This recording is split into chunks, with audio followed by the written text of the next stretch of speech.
And now, weighing in out of the blue corner, Josh the Pug Thompson. 100%. And on the other mic, he weighs in from the red corner, Big John McCarthy. Hello, everyone.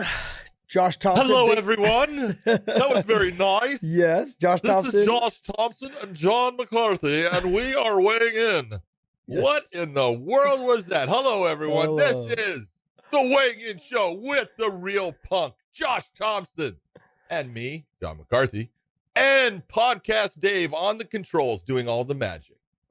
I don't know about that. You can hear us on Spotify, iTunes, Google, whatever. Jesus, I've forgotten them all now. YouTube, SoundCloud, Google Play, all that Google stuff. Play, yeah. Come on. Stitcher, YouTube, we're there. Okay, iTunes. Make sure you guys hit the subscribe button, thumbs up, and we thank you for subscribing and following us. Please hit the thumbs up. That shares our video to everyone, and we are very grateful. Thank you. Our numbers are growing in large amounts, and thankfully to you guys for sharing our videos and getting around them. So I appreciate that. Well, let's get this ball rolling, buddy. It's 5:30 in the morning here, okay. So let's get it going. Let's get it going. Baby, that's why you started off. Hello, everyone. Hello. I would like to say I was gonna steal a page out of Rogan and say, "Hello, everyone, you freak bitches," but then I was like, nah, I can't steal his line. Yeah, can't steal his line. Speaking of Joe, let's touch real quick on that. There was one thing I wanted to talk to you about. Was we talked about it like the last time. But I wanted to get a little bit more in depth. That he got a great deal with Spotify. You know, they're talking about a $100 million deal. Is that what you call a great deal? I mean, it really depends. I mean, it sounds like he's got full control of everything he's doing. He's moving his whole library over. I chatted back and forth with him a little bit the other day through God bless him through some texts, and oh man, I said, man, I'm extremely happy for him. And I had talked to him when I talked to him on the show, I didn't talk to him about the fact I said, I had never listened to a podcast. I had never even considered listening to podcasts until I had listened to his. I had listened to his podcast was the very first one I ever listened to. And I've said this a couple of times that Michelle Geller Welp or whatever her name was, she came from that First Baptist church or whatever that goes around and protests like, military or gays. Oh yeah, military funerals and stuff. Yeah, and stuff like that. So, and they were doing some disgusting things, and so she was the guest that I had first, and I just got addicted from then on. And the way he broke things down, the way he talked to her, the way she broke things down, it was a great show, and it just got me hooked into listening to podcasts. But I guess in a time like this, what we're going through right now, and we're going to talk a little, we'll talk about it a little bit, is without talking about too much. It's depressing. It's depressing. It is. But but the positive part of Joe Rogan's show and this huge deal for him is, and I'm happy, extremely happy for him, is that it's sad that we have to go to big platforms like this on the longer formats to kind of get our news. I can't turn on CNN. I can't turn on Fox. I can't turn on NBC. You can't trust any of them. You cannot trust any of them. But you can actually trust Joe Rogan, which scares the shit out of everyone. No. Yeah, Joe, he's super smart. Yep. And he's a good guy. Yep. Now, he's got his views, but he is smart enough, even though he has his views, that he allows his guests and other people to put out their views. Sometimes he'll kind of attack them at times, and question them is really what he's doing. He's not attacking them. I said that wrong. He's questioning them. Mm-hmm. And that's what freedom of speech is about. And that's what our country was based on. And that's why people listen to the Joe Rogan Experience and love what he does. I'm going to tell you right now, I always thought that Howard Stern was probably the best interviewer I ever listened to, because people, although they sometimes didn't understand it, the questions that guy would ask and the things that he would bring out of his guests were just incredible. Joe Rogan is right there with him. Joe is fantastic. Joe's one of the best interviewers I've ever seen. Yeah. And I mean, that's a big compliment, not just because it's coming from me, but you think of all the people that have done, a job where they interview other people. He's fantastic at it because he gets them to talk. He asks brilliant questions at times. He's always in a position to say, I understand what you're saying, but what about this side? And he'll just 180 things to make them have to verify their viewpoint or anything. He deserves everything he's getting. I think, I saw a thing. He says he was embarrassed by the whole thing. There's nothing to be embarrassed. You earned that. He earned that through hard work.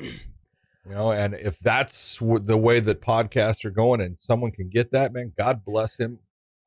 I'm very happy for him. Yeah, I think his take more was that he was embarrassed of the fact that here he is signing a huge deal worth, upwards of $100 million, and 40 million Americans are out of work right now. And so he really kind of, I know it's not his fault. It's not on his fault, but I do think there was a little bit of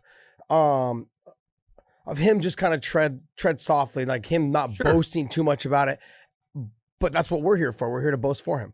And so, and I was very encouraged by the fact that he had said those kind of things. Like he had said, like, yeah, I feel kind of a little gross talking about it. It doesn't feel right. And I understand where he's coming from. But to go back to what you were talking about is you have great interviewers that can sit down and talk to you about hockey, about MMA, about politics. You have those people, but he can talk to you about almost anything. I haven't found something that he hasn't, but he'll tell you too. I don't really have like basketball players on because I don't fucking even understand the rules. He doesn't know what's going on with hockey. He doesn't know what's going on. And it's funny. He's 5'8". He doesn't even think about basketball. You know what I mean? Like, but he's like, I don't even know what the fucking rules are. So I don't really talk about it because I don't pay attention. It's probably like us trying to explain cricket. I have no idea how to. Yeah, that ain't no idea.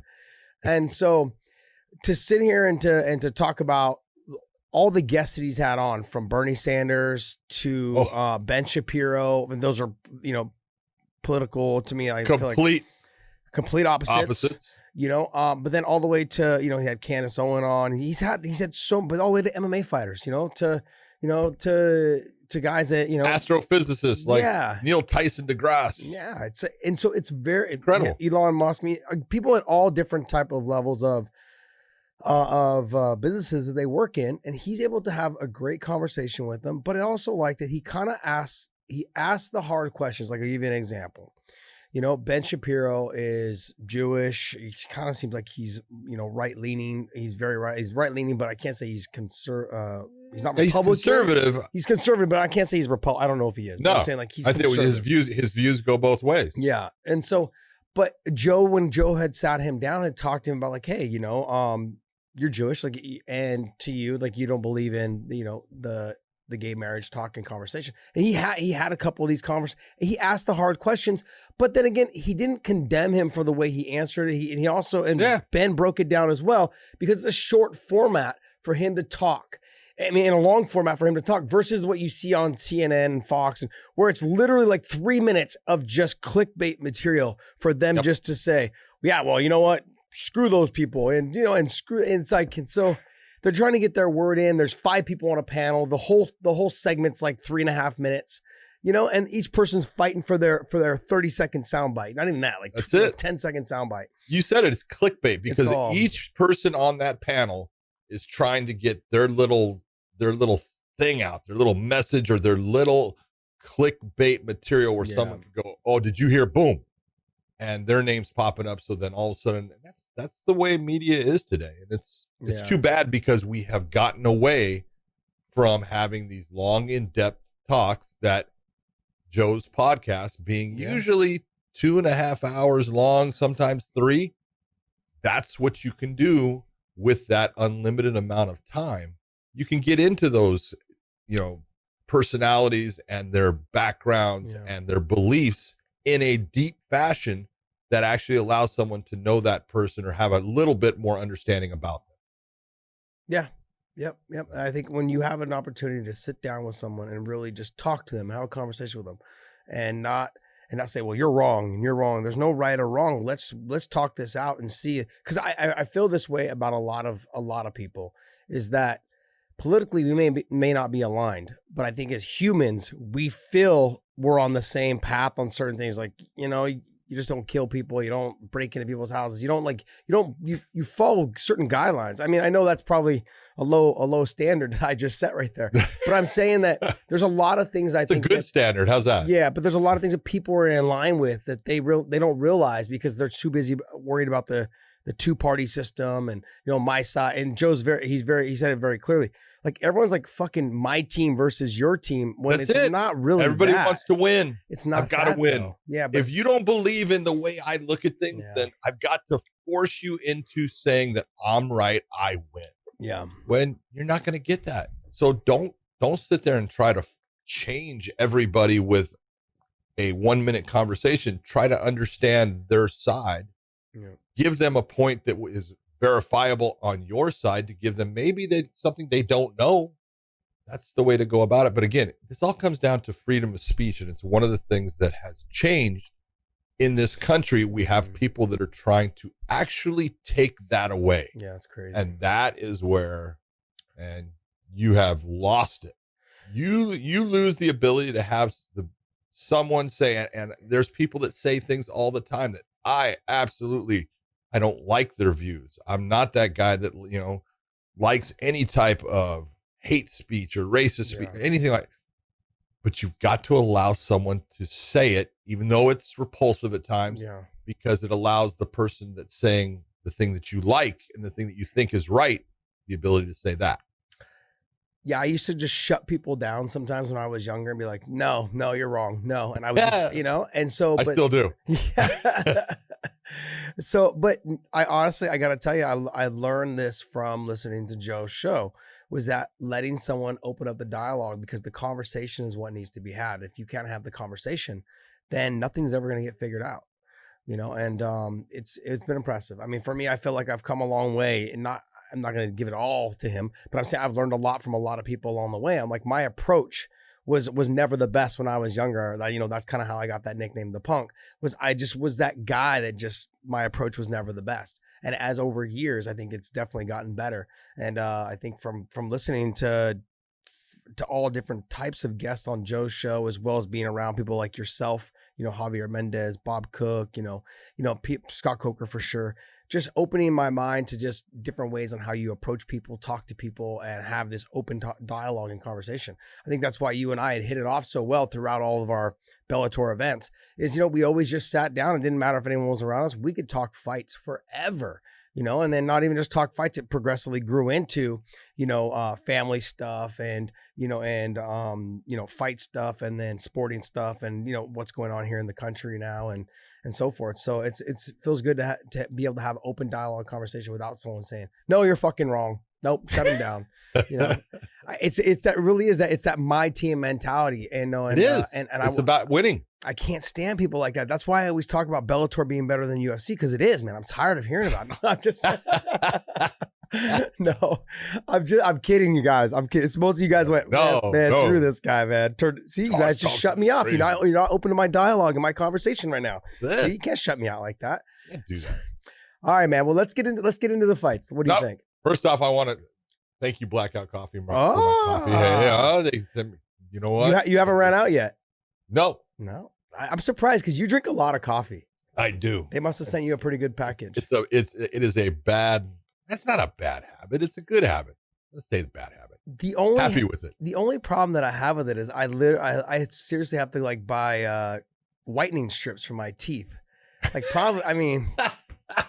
the only thing. It drives me crazy, man. I love coffee. I drink probably 2 or 3 cups a day. I'm just, man. And I put on the COVID-15 for sure. Have you? Yes, it's horrible. Maybe you can't see it in my face. I've been able to get some workouts in the last couple of days because my gym, I've kind of soft opened my gym now. Yeah. And, and so we've got people coming in for fitness. We've got people coming in for jiu-jitsu and training. Good.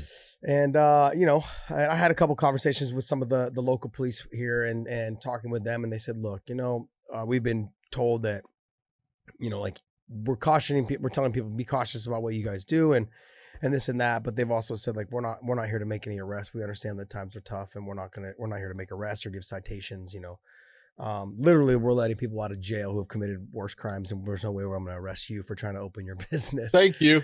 Common sense. Yeah, it just was. It feels good to hear that, though. And so I've made sure that the hand sanitizers are everywhere. The soap things are all full. We've got spray bottles for disinfectants everywhere for the fitness side of the equipment. We're doing temperature tests now when people come in, just the little head scan one where it says, hey, you're under 100, you can train kind of thing. Do the head scan where it says your brain capacity is at 50%? No, it just says there's nothing there. It says there's nothing there. Got it. It says the air in your head is a little warm today. Yeah, there you go.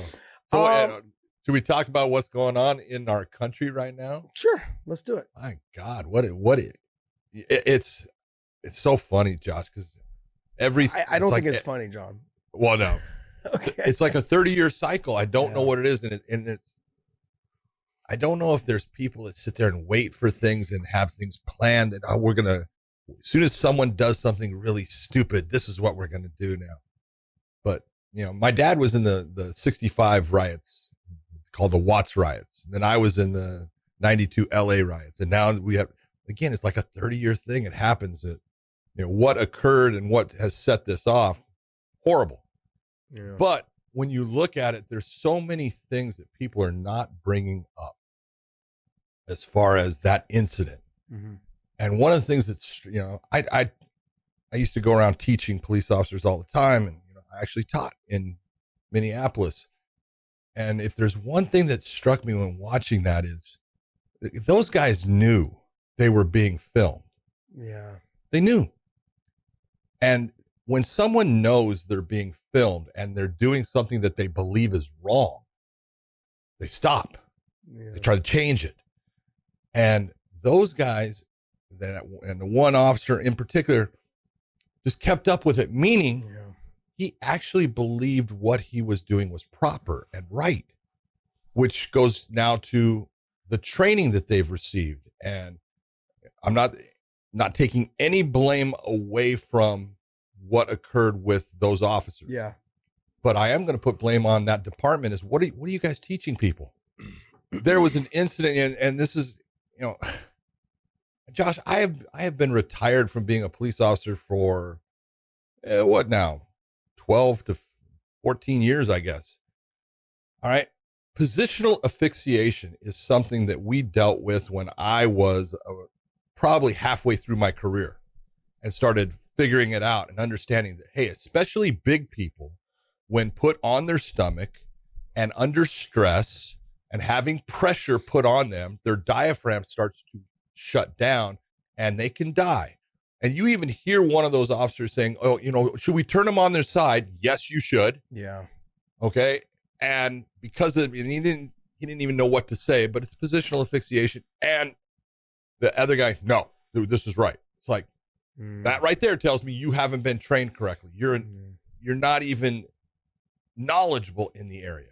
So when guys are doing things and you're watching it, you're going, it's tragic. I feel horrible for the family. It's not the way something should be done. And the problem is not only we have a ton of police officers out there that are doing things right all the time.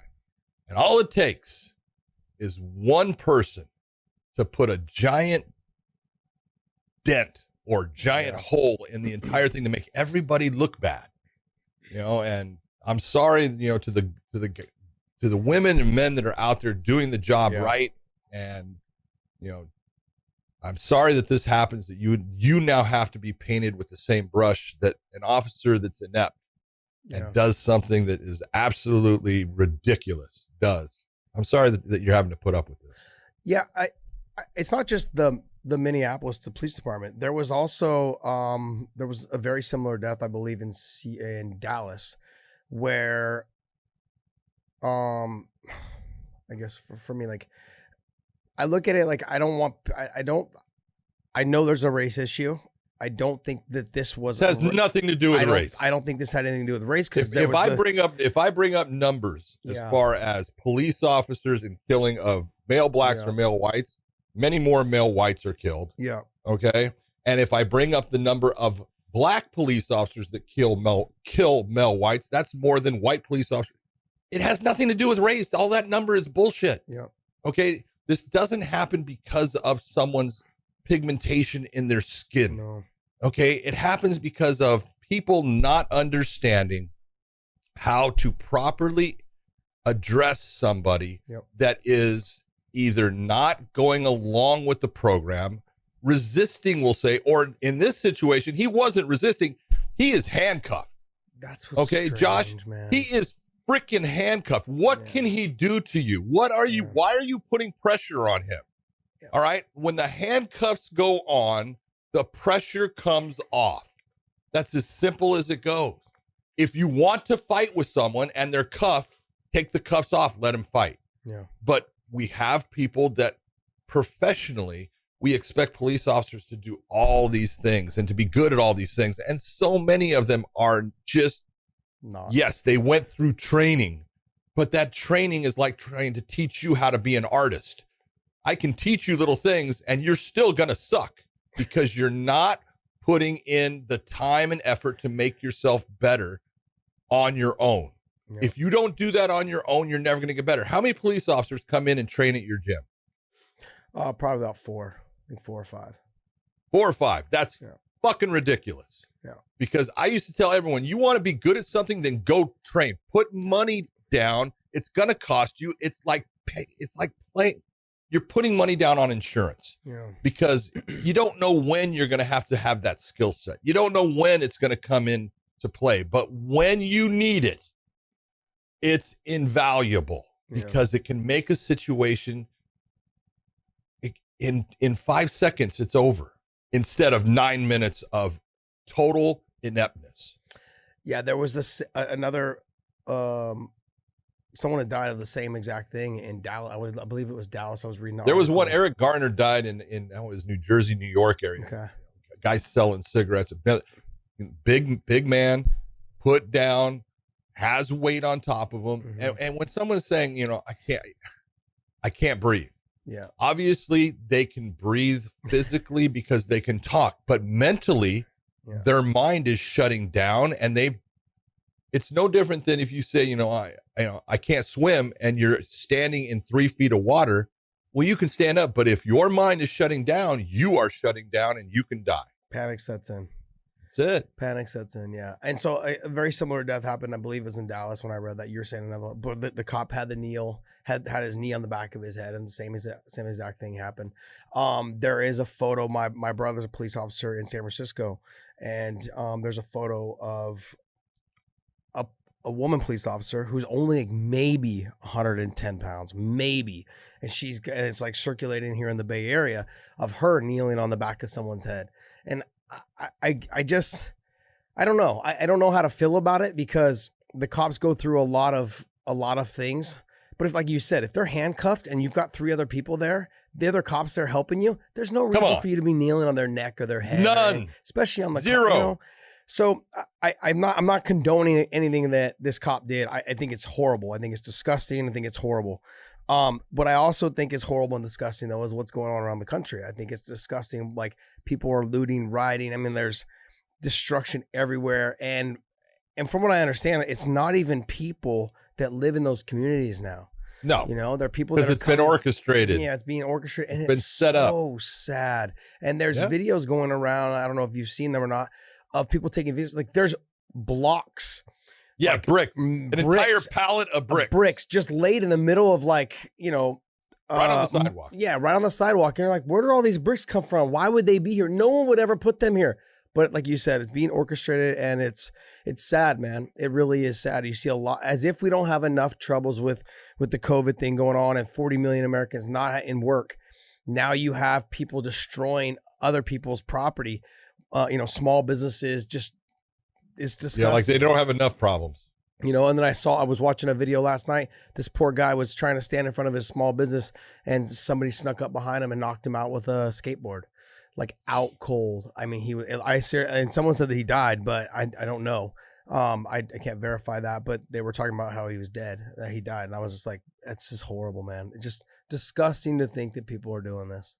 It's sad. I understand the original reasons on why, but I feel like everything's been lost now. It's not even, it's a cliff. I've said this, it's a cliff note in some obscure book that we've all forgotten about now.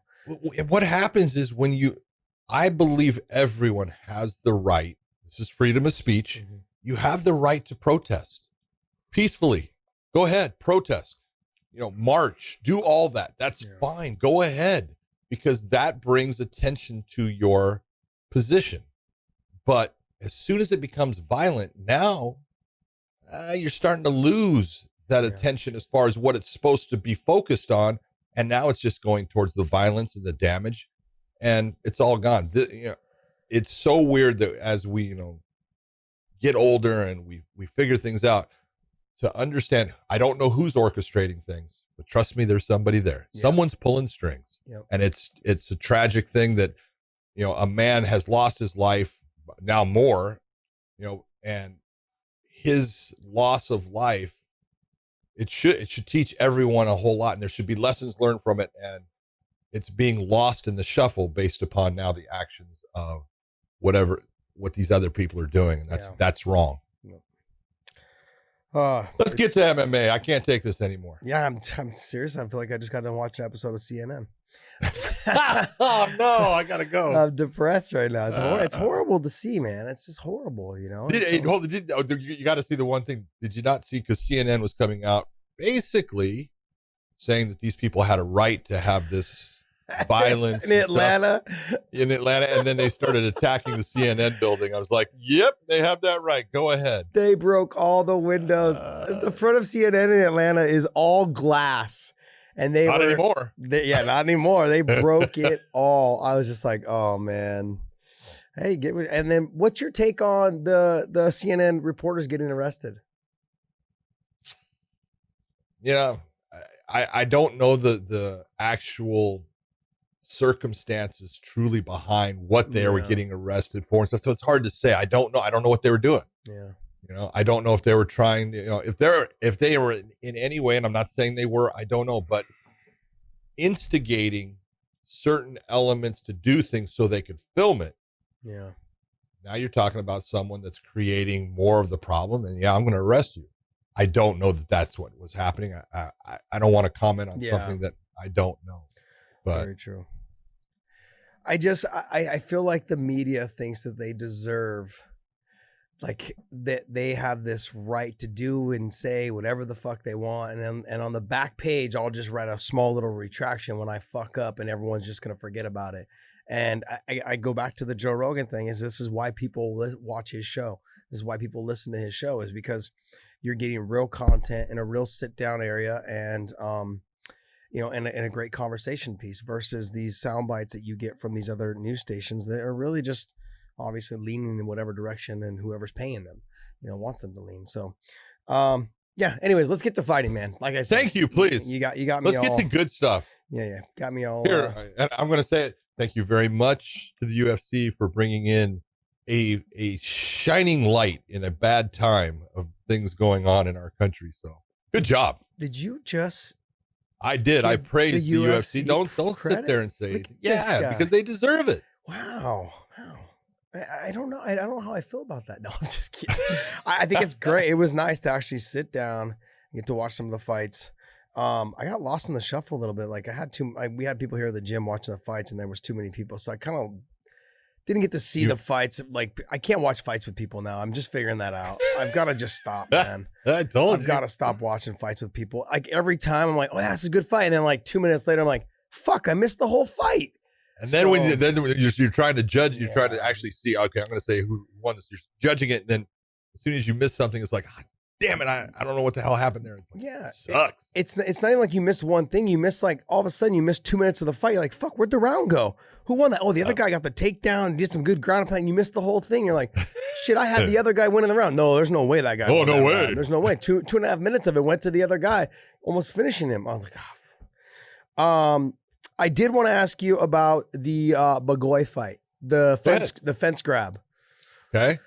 Is that I'm going to tell you right now, your boy DC, when you talk about being a homer, he was taking a page out of your book, because I know he trained with Bagoy. He didn't get it done. I felt like outside of the fence grab, he just didn't have.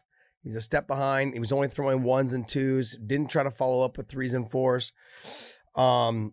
He did some good things, but you just didn't. I feel. Here's the thing. And I get into the Tyron Woodley thing as well. I feel like we're not even back to Tony Ferguson. Sorry, I'm bouncing around here. Is that we're not getting. I'm excited for the fights, but we're not getting the best fighters.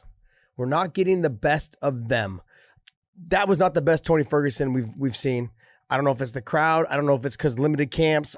That's not the best. I'm not taking anything from Justin. I'm just saying that I have seen Tony fight way better, and we've all seen Tony fight way better. I felt Tony fight way better.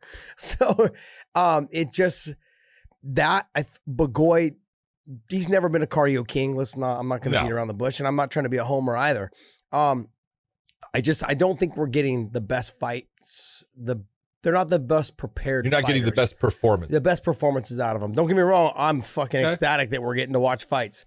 But I don't know if that has to do with whether their gyms are closed, whether they're just trying to slap together training camps, or the crowd really does. The lack of a crowd really does have an effect.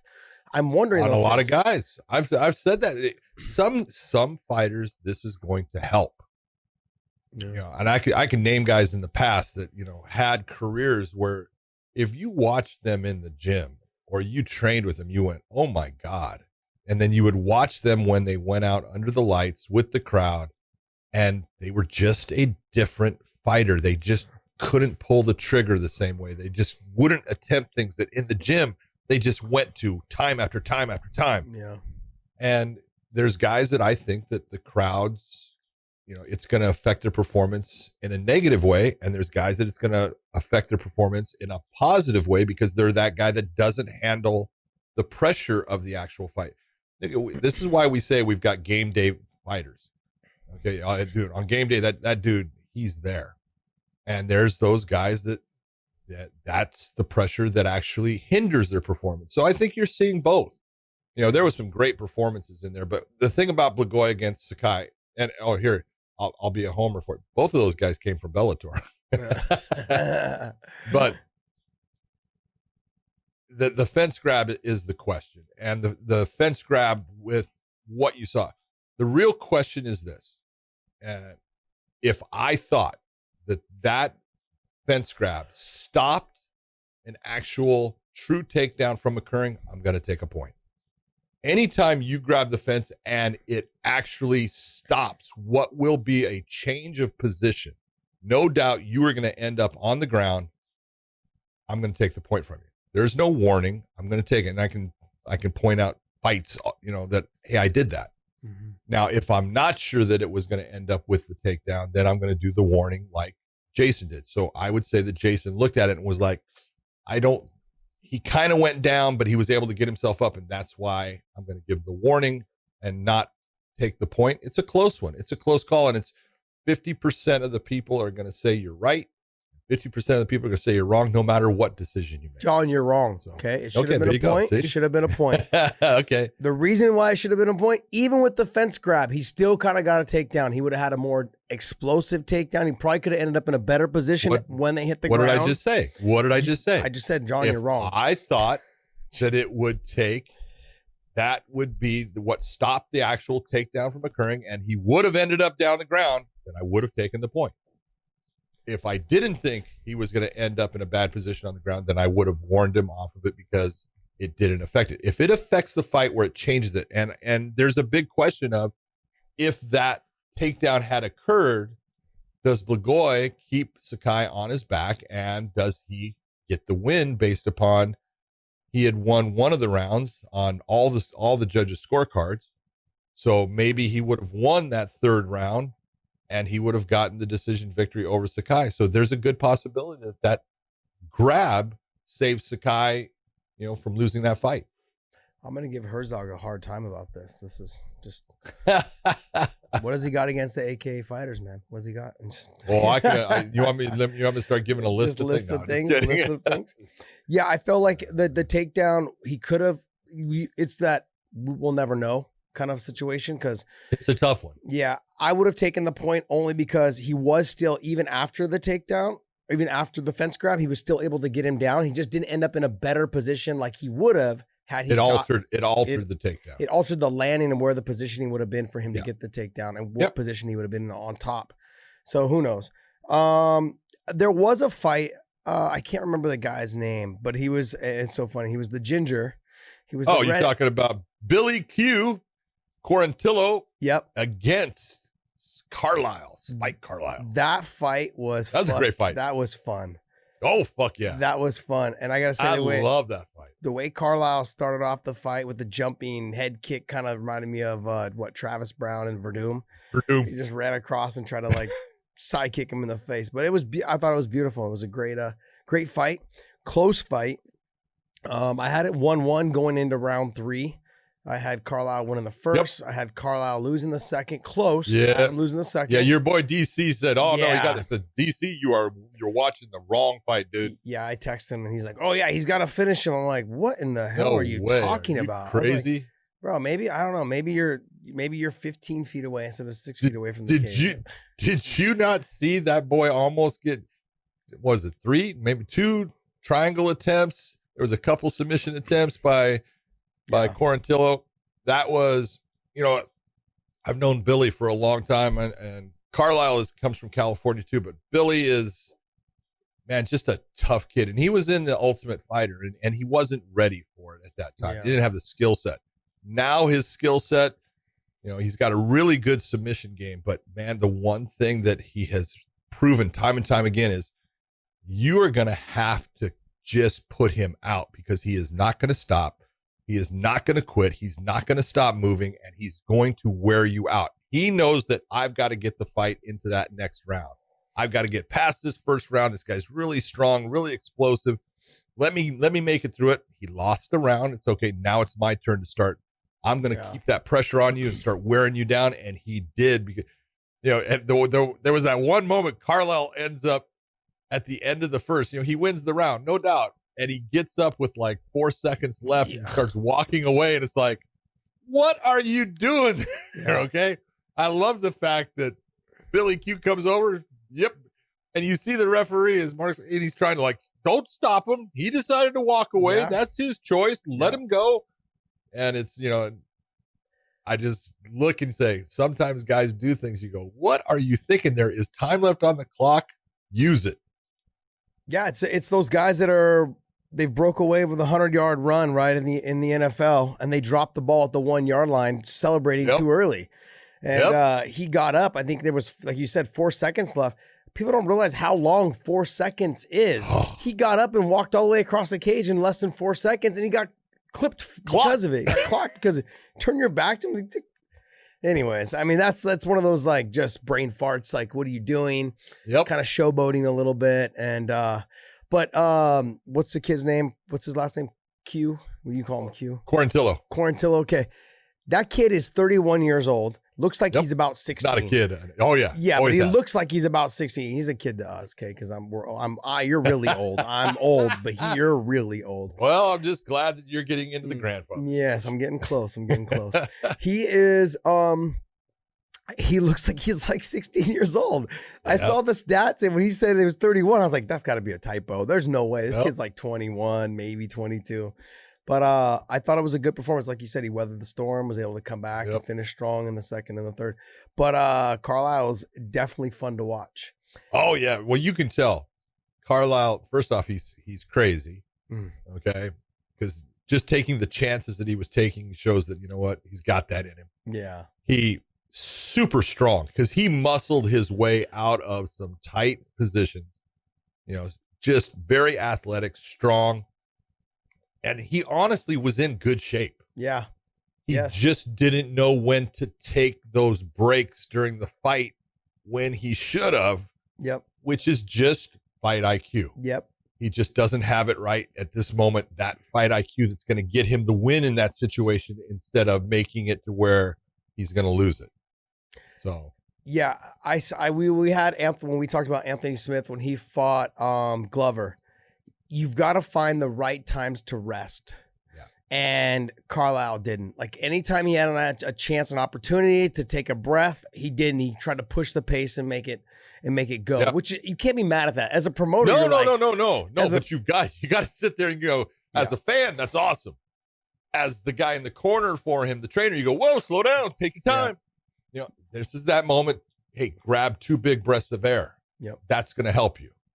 You got to find those moments to grab that fuel, because that fuel is going to be needed, because when it's depleted and now you're trying to grab it while someone's after you, it's a whole different story. Yeah, it's that video game. Your power level is low, and you got to like kind of just let it build back up by resting a little bit, staying away, being defensive, whatever it is, getting that top position. You've got to find the right places to rest. And like we've always talked about fight IQ, he just didn't show it. And that's when you lack that, and that little bit of difference would have led to him getting the win.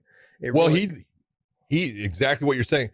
He showed that fight IQ will make the difference in when you are the better athlete, because he was the better athlete. Mm-hmm. You're the stronger, bigger, tougher. You're just as tough as Billy is. And you have all these advantages, but you let them go because you're not fighting intelligently at times. That is going to put you in the position to get that win at the end. So you have gas, so you're not exhausted and allowing this guy to hit you with shots that normally wouldn't hit you. Yeah, when you get to a top position, like a place where you can rest and get those deep breaths, you have to remember that if you take too long in those areas by resting, get your 2 deep breaths and then move on. If you take too long, your opponent knows that you're taking long because you're tired and you're stalling. So you don't have much time anyways. So why not slow it down, get your 2 breaths, regather your wits about you, okay, say, what's my next step, and go. Because in that amount of time, literally 2, maybe 3 seconds, your opponent's going to be like getting their breath as well. But he's also thinking like, if you sit here too long, I'm out of here. I'm doing what I can. I'm going to go, because you're obviously tired and you're just trying to hold me here. So you're not going to have much time either. So I thought it was the fight IQ lacked, but it was definitely one of my favorite fights of the night for sure. Oh, it was fun. It was a great fight, a great win. I even, tweeted out to Billy, that was a beautiful performance. Tough opponent, showed, grit, showed determination, and showed that, hey, you don't have to win every minute of the fight to get that win. And he just put on a great performance. How about Roosevelt Roberts? I'm sorry, I didn't see it. Brock Weaver and Roosevelt Roberts. That, Brock, this is the difference. Roosevelt Roberts came out of the Contender Series and had his first loss, and we talked about it. And I said, super athletic, very super fast, man. His hands are so fast, and you could just see the difference in speed and athleticism between him and a very tough, durable guy in Brock Weaver. But, Roberts learned from that fight, I think, with Vince Pichel, where he was trying to put Pichel away. He's throwing all these techniques, and he's burning through gas to the point where all of a sudden he's tired. Now he's trying to rest, and now he's got a guy in Pichel who doesn't get tired and is now pressing that issue and putting pressure on him, taking him down, putting weight on him, and he got his first loss. Well, you look at this fight against Brock Weaver. Brock is tough, and Brock is durable, and he thrives on being that gritty, tough, brawling style fighter. And Roosevelt basically showed, what, speed, athleticism, and good technique will get you very far against a very tough guy. Yes. And just put on a very good performance. Really looked good. I think he was calling out Matt Frivola, wanting to take on Matt Frivola after that. But is Roberts the one? Interesting. Is Roberts the one that talked with DC afterwards? He has the tattoos on his chest. Yeah, he's got the mob tattoo. Yeah. Yep. Mob for money or something like that. It was. Yeah. I understand. Yeah, I did actually see that. Sorry, I did see that fight. I missed some of the prelims because I was trying to juggle around. I was ordering food and doing other stuff here for the gym stuff. Well, that's because that's your COVID 15. Yeah, it's my COVID 15. It was 2 extra large pizzas. Oh, and some boneless buffalo chicken wings. Yeah. Ooh, they were actually really good. I was very surprised. I'm not a big buffalo person, but they were good. Very impressive. Yeah, I actually thought his performance was very good. The speed, the athleticism, all nicely done. Nice work. His interview was hilarious though, because he was just cracking me up. I think he thought DC was gonna jump on the conversation with him, like the way he was talking, and DC kept changing the next question. It was a funny interview and good conversation, but very talented, very good athlete. And like you said, like the little bit of that fight IQ and some changes from his last fight to this fight, will go a long way. Yeah. Really, really just looked so good and showed, you know what? you're learning. And that's what you do with a loss, man. Learn from it. It's okay. You're going to have those moments. As long as you learn, this is where I went wrong, then it's all good.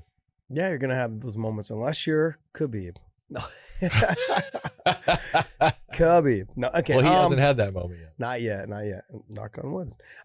That's me being a homer. Okay, so should we get into the T Wood thing? Let's talk about Chookagian. Okay.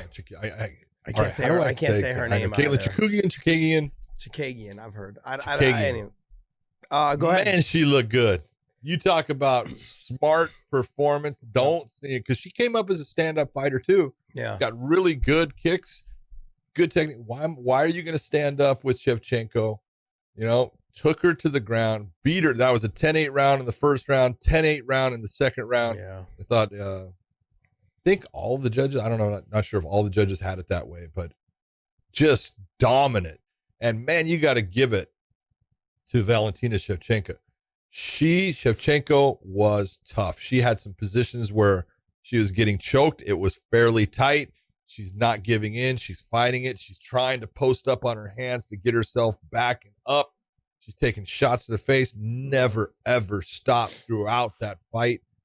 Just a gritty, tough performance when they just weren't going her way at all. Never stopped. Never quit. Never gave in. Really, I mean, just a dominant performance by Caitlin, but really, I got to give Valentina credit. I'm sorry, what I'm not saying, Valentina. Yeah, and what's her name? Is it Chris? Antonina. Antonina. Okay. El Pantera. How's that? Yeah. I mean, I guess to be desired is that there was never any quitting her. She never thought for a moment, I think, to give up. Never. She's definitely different than her sister. Oh yeah. It's not fair to compare her to her sister. But it's gonna happen. But it's gonna happen. That's just because I just did it by screwing up the name. Yeah, it's just the nature of the beast. It's funny you did that because I actually did an interview the other day with this UK newspaper, and I got into the whole Valentina this, Valentina that, and they're like, no, we're not talking about that. I was like, oh, I'm sorry, I'm sorry. Yeah. So yeah, it's easy to do. That's because she's so prevalent in the sport and so good. Good everywhere. Yeah, she's gonna be around for a long time. Like she'll be the champ for a long time. I don't see a whole lot of girls being able to beat her for a couple of years. At 125? No. Nope. Yeah, good performance. I mean, tough performance. It's the fight game, and you got to learn from it. I mean, she got to work getting back to the drawing board and working on getting back up to her feet and keeping that distance, keeping her back off the cage. And working up to at least to come up on single legs or come up on something. You got to be able to get up from the bottom in all areas in the center of the cage against the fence. I mean, now the game plan now is to pull people out into the middle of the cage. You got to learn how to not use the fence and be able to get up still without using the fence. Because for the longest time, people used the fence as a crutch to like defend the takedowns as well as use the fence to get up by wall walking or cage walking, as you would call it. And I feel like now the everything's shifting to where takedowns are being taken, more into the center of the cage, and people have a hard time getting them off their back. And people's jiu-jitsu games off their back are not all that great anymore either. Back of the day, from hoist on up for a while, it was like, all the submissions came from the back. It's not the case anymore. So people's bottom game was all predicated upon like, get me to the fence. You see people scooting to the fence, put my back to the fence and get up.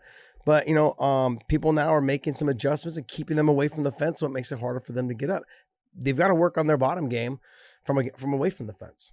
So absolutely. It's a matter of, I'm listening to Michael Bisping. She needs to push the knee. I'm like, she's not even close to fucking pushing the knee. What are you talking about? But yes, he's right. You don't want to stay in that. You've got to do things to start getting yourself back, at least into a position to be in a better defensive position. But it's the game of MMA has got a whole lot of tools that need to be put in the tool bag.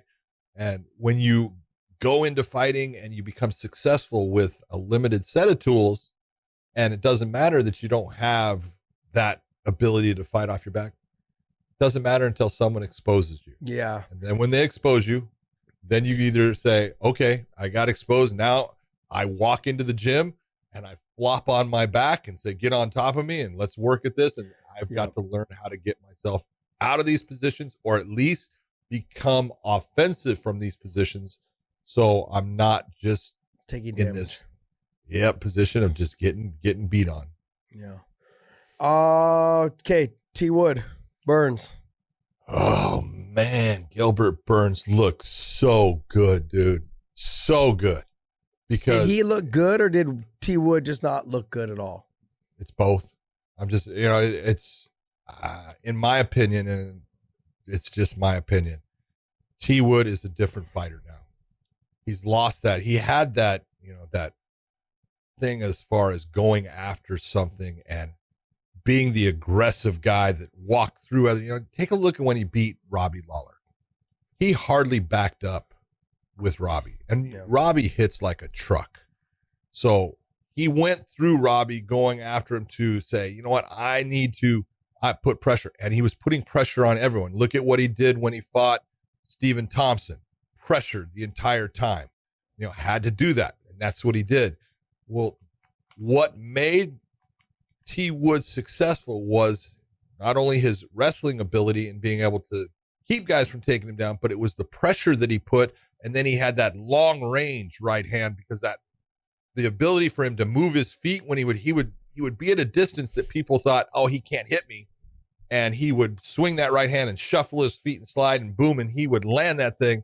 And all of a sudden they're like, oh my God, I've got to protect myself from this distance. And things just started going downhill for them.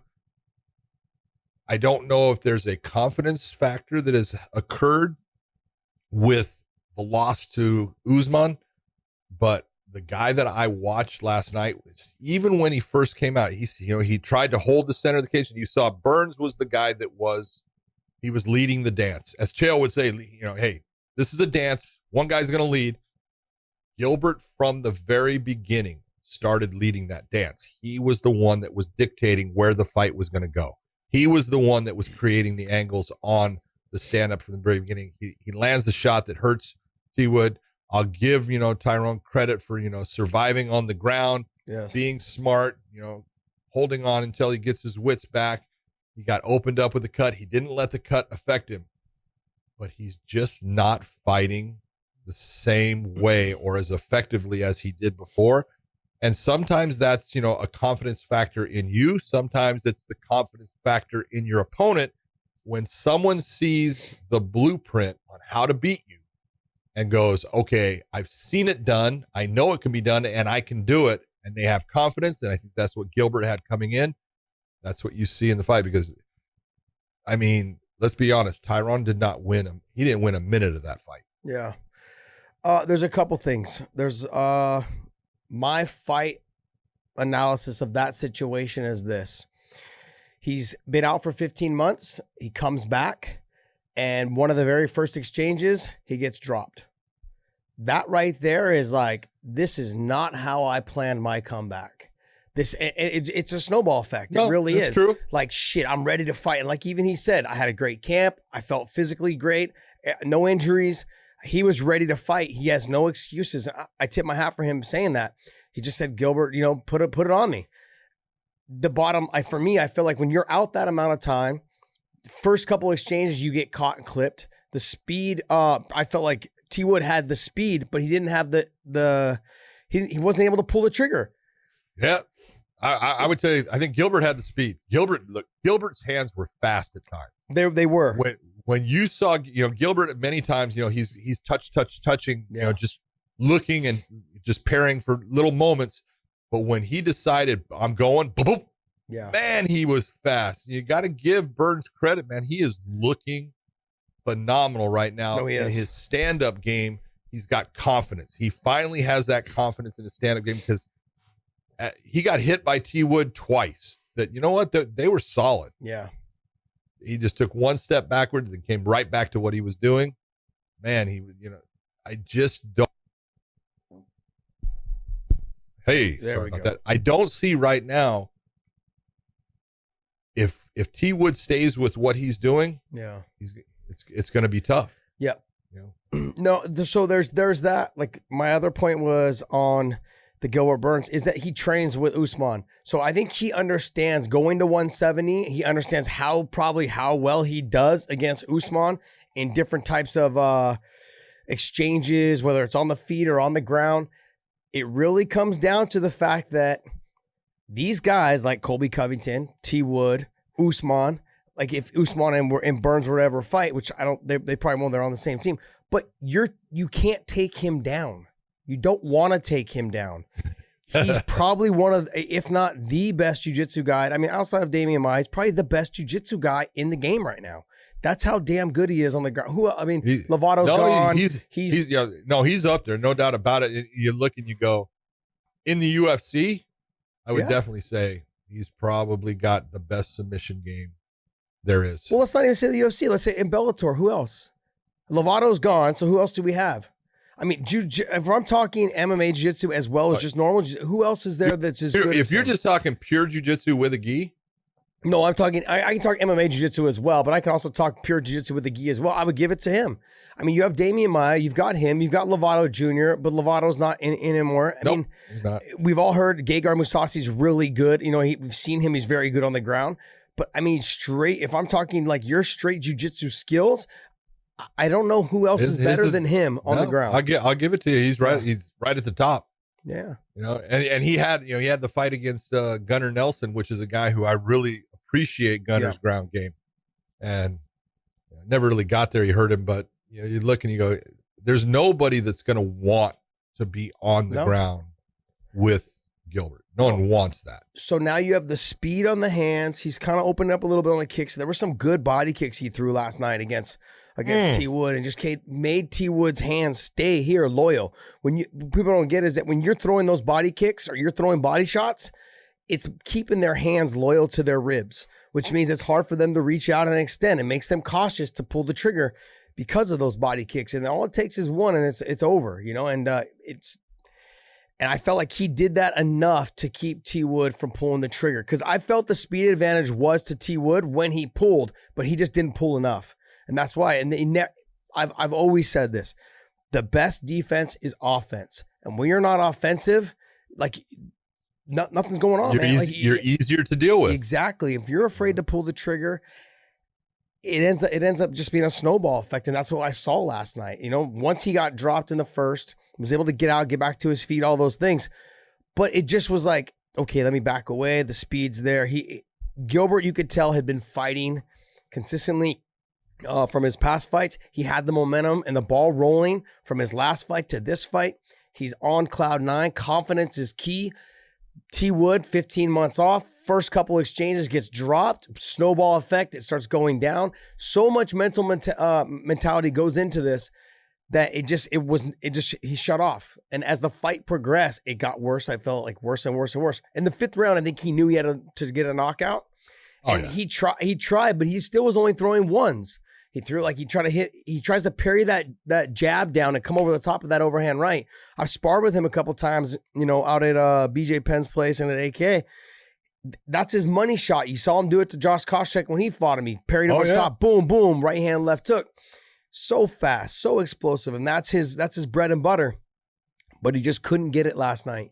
And I think with Gilbert Burns, his confidence, knowing what he saw his teammate Usman do to T. Wood, he's like, "This, I can do this. I can do." Well, also, I think one of the things that benefits for Burns, there's a guy named Logan Storley who trains where he trains, and Logan, as far as wrestling, is every bit the match for Tyron Woodley, especially in MMA wrestling. And so, I think Gilbert spent a lot of time, so he was confident in the fact that, hey, I can take Woodley down, and did. Yeah.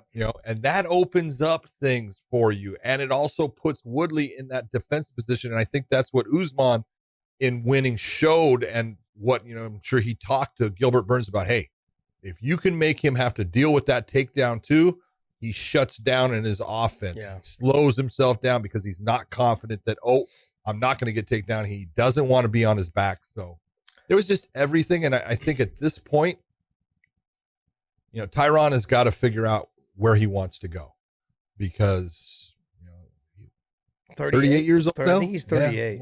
38. Yeah. So at 38, what is it that you want to accomplish more, and what is there for you to be doing that's beneficial to you and your career at this point? He's going to have to change something up, because guys have got it figured out right now. Yeah, I was going to say, you've seen this happen several times.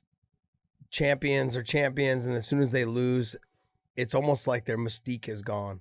And people, like you said, figured him out. And for the longest time, he was one of those really good wrestlers, but just never really utilized his wrestling. He more wanted to try to keep it on the feet. And Always, it felt like when he wanted to utilize his wrestling, it was because he was tired. And then by then it's too late. You're too tired to get the takedowns. And you don't want to work for those when you're tired. I think he's, like you said, he's been figured out. But do you, at 38 years old, do you want to reinvent yourself? I don't think so. That's one. Man, I tell you what, it's the little things, Josh. You know that. Yeah. He doesn't have to reinvent himself, but he has to know, when I go into a fight, I have to do these things. I have to be the aggressor. I have to be the guy that's controlling where this fight is at.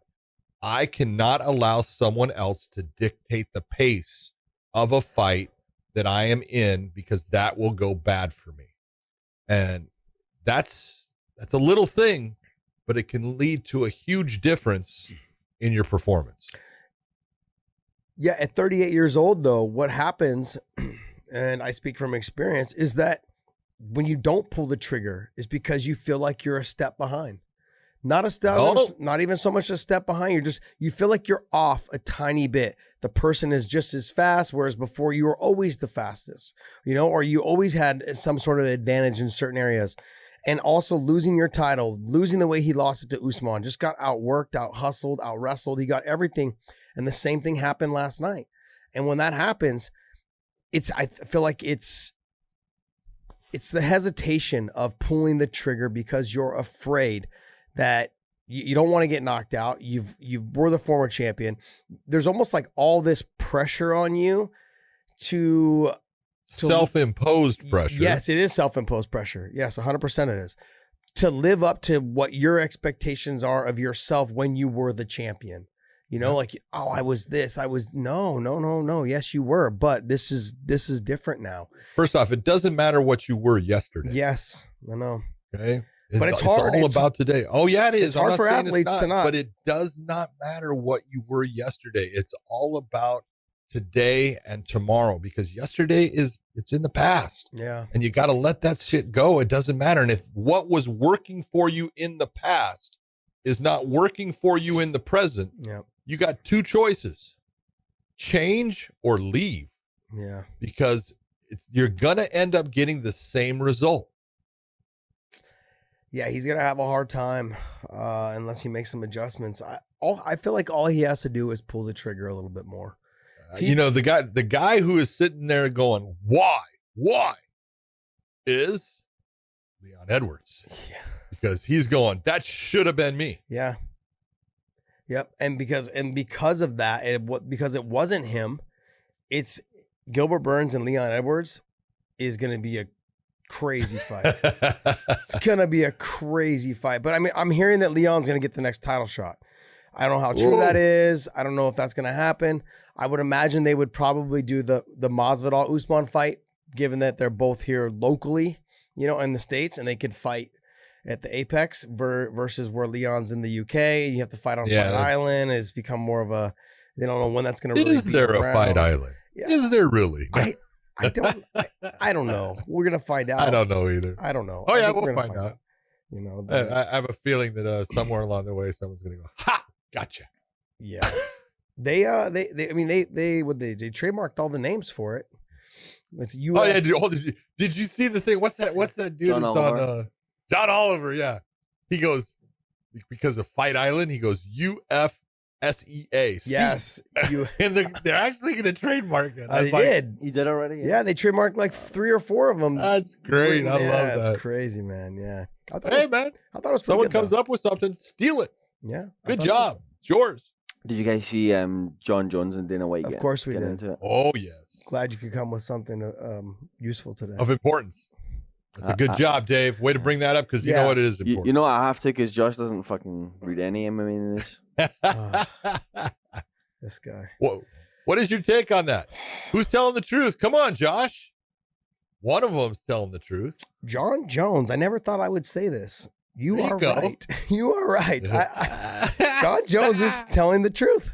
Yeah. I never thought I would say this. I never thought I would back up anything Jon does. I think it's first off, let's just clear the air. He's not going to, UFC is never going to let him go. They are never going to cut him. No. You are fucking crazy. I saw like after Jon did all his tweets and this, everyone's like, fucking see you later. Bye, Felicia. This and that. I'm like, you're all the same people that'll be slobbering all over the fucking $85 pay-per-view numbers to buy it and watch him fight the next time he has a fight. It doesn't matter. Look, and what I love is it's true. He doesn't know how to spell Deontay Wilder, but not at all. At all. But he's not asking for Deontay Wilder money, and I don't think any UFC fighter has ever asked for that. Maybe except for maybe Brock. You know. No, I think there's others, and maybe Conor. I think is somewhere in there. Maybe.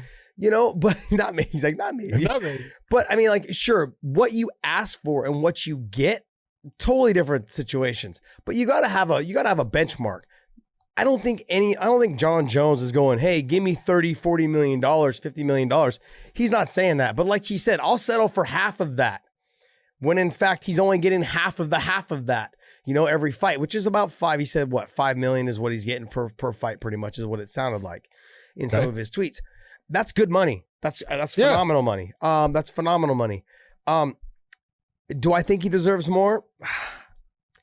I don't know. I really, does he deserve more for that fight? Yes, he does. Why? But not much more. Not a title fight. Not much more. He's not throwing his title on the line. Yeah, you're right. And it's definitely not the heavyweight title fight. So why does he deserve more? It really is a super fight. Is it a super fight? Yeah, it is. It is. Everyone knows that Francis Ngannou is the fucking savage heavyweight out there. Like, he's just scary. None of these guys really want to fight Francis. So you say, hey, I'm going to fight Francis. You're like, yeah, I'll fucking take a hard pass. Well, I think that what you have is that it's the doubt.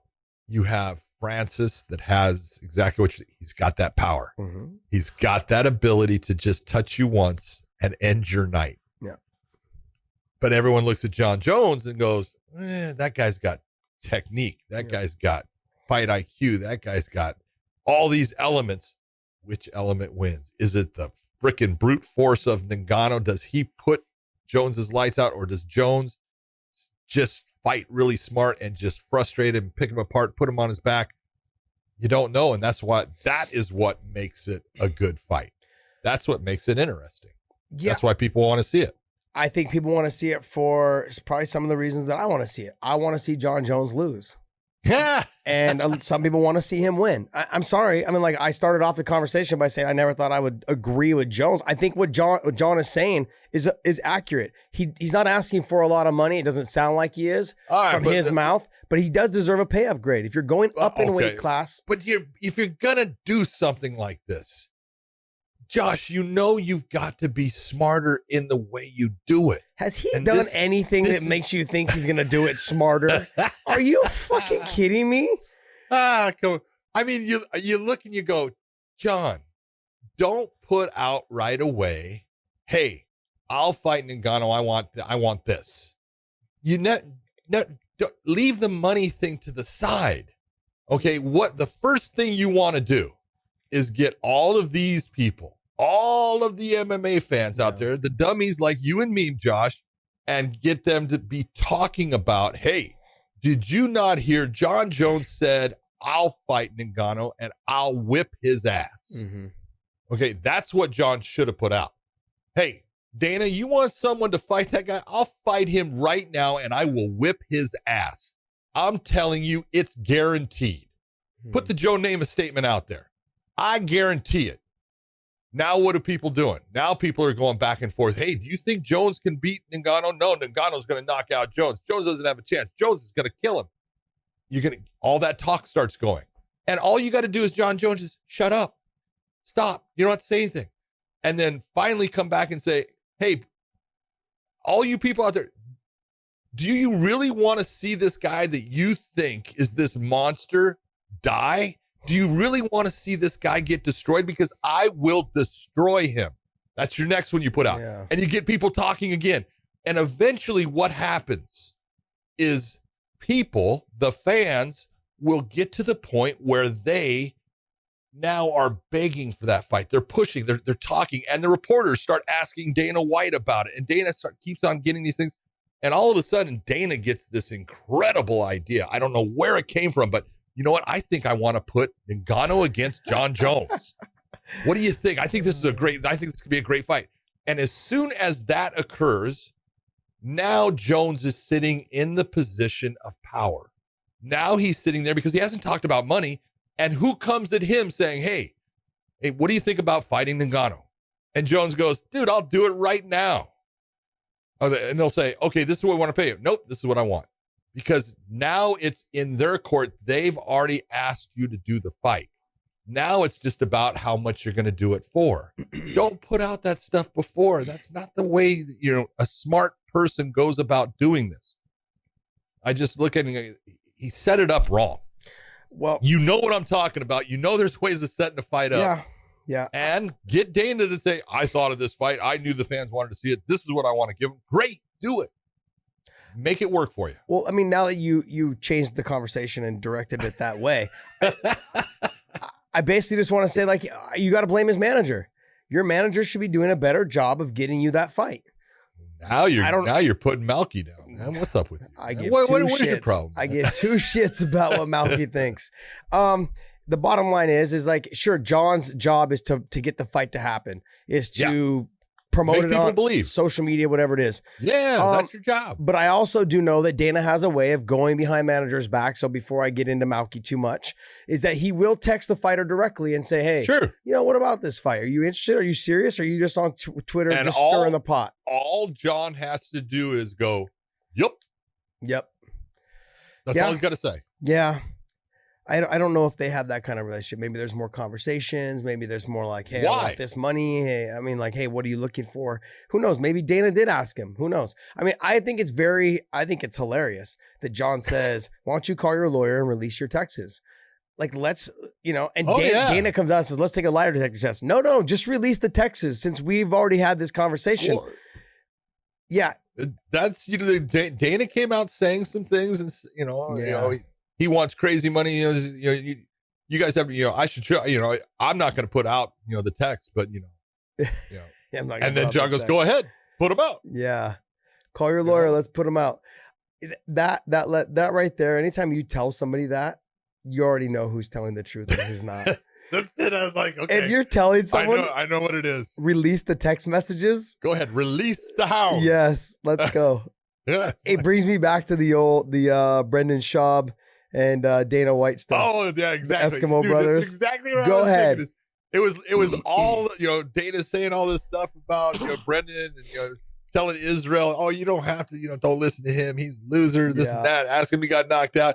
Dana, Brendan goes with all this stuff. Hey, this is not the way Eskimo Brothers. And go ahead, your move. Yeah. And Dana went, I'm going silent. Yeah. Because he knew. Very smart move. Exactly. Very smart move. Back to the fight. I think that Jon Jones deserves a pay bump. I can't say how much. Maybe an extra $1 million, maybe 2. But I mean, it's in that category. And here's the thing. I don't know what the pay-per-view numbers are going to be like. That would, but this is the real question. That's the hard part for the promotion. That's the part where you got to look and say, hey, I understand if the UFC says, hey, we want to put this fight on. Okay. Yeah. I can understand why they want to put it on. But right now with everything and no crowds. Yeah. Look, you're losing a lot of money on that fight if you put it on now. Yeah. There's a gate to be made there that can put a lot of money in your bank account. So that fight is going to be costly. It's going to be costly to get Jones there. And so that's one that you might want to hold off on. But I can understand why they don't want to do it right now. Yeah.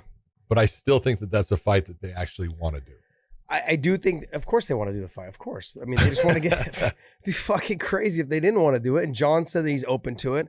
I think he deserves the pay bump. But like Dana had came out and said, like, it's hard to put on these huge, like a Conor McGregor fight, because you're losing $18 to $20 million at the gate that you would normally make. And then that goes into paying the fighter. You know, whatever Conor's making, whatever Jon's making, Jon said he's making about 5. I mean, the gate itself, you know, a portion of the gate covers his purse. It's a no-brainer for a promotion, or for a promoter, or for the promoter. It's like, let's wait until there's a crowd. I get it, but we don't know when that crowd's going to happen. But you have the opportunity, or the UFC does, and Jon does now also, to build this up for the next 6 months until crowds come back. There you go. He's got an opportunity, a chance to do what you were talking about doing. You know, just keep it going, buddy. Keep it going. Yeah. Keep talking just every shit. now and then throw a text out there. Yeah. Hey, where's that big dude, you know, the guy that hits hard, the one that I will fucking destroy. Yep.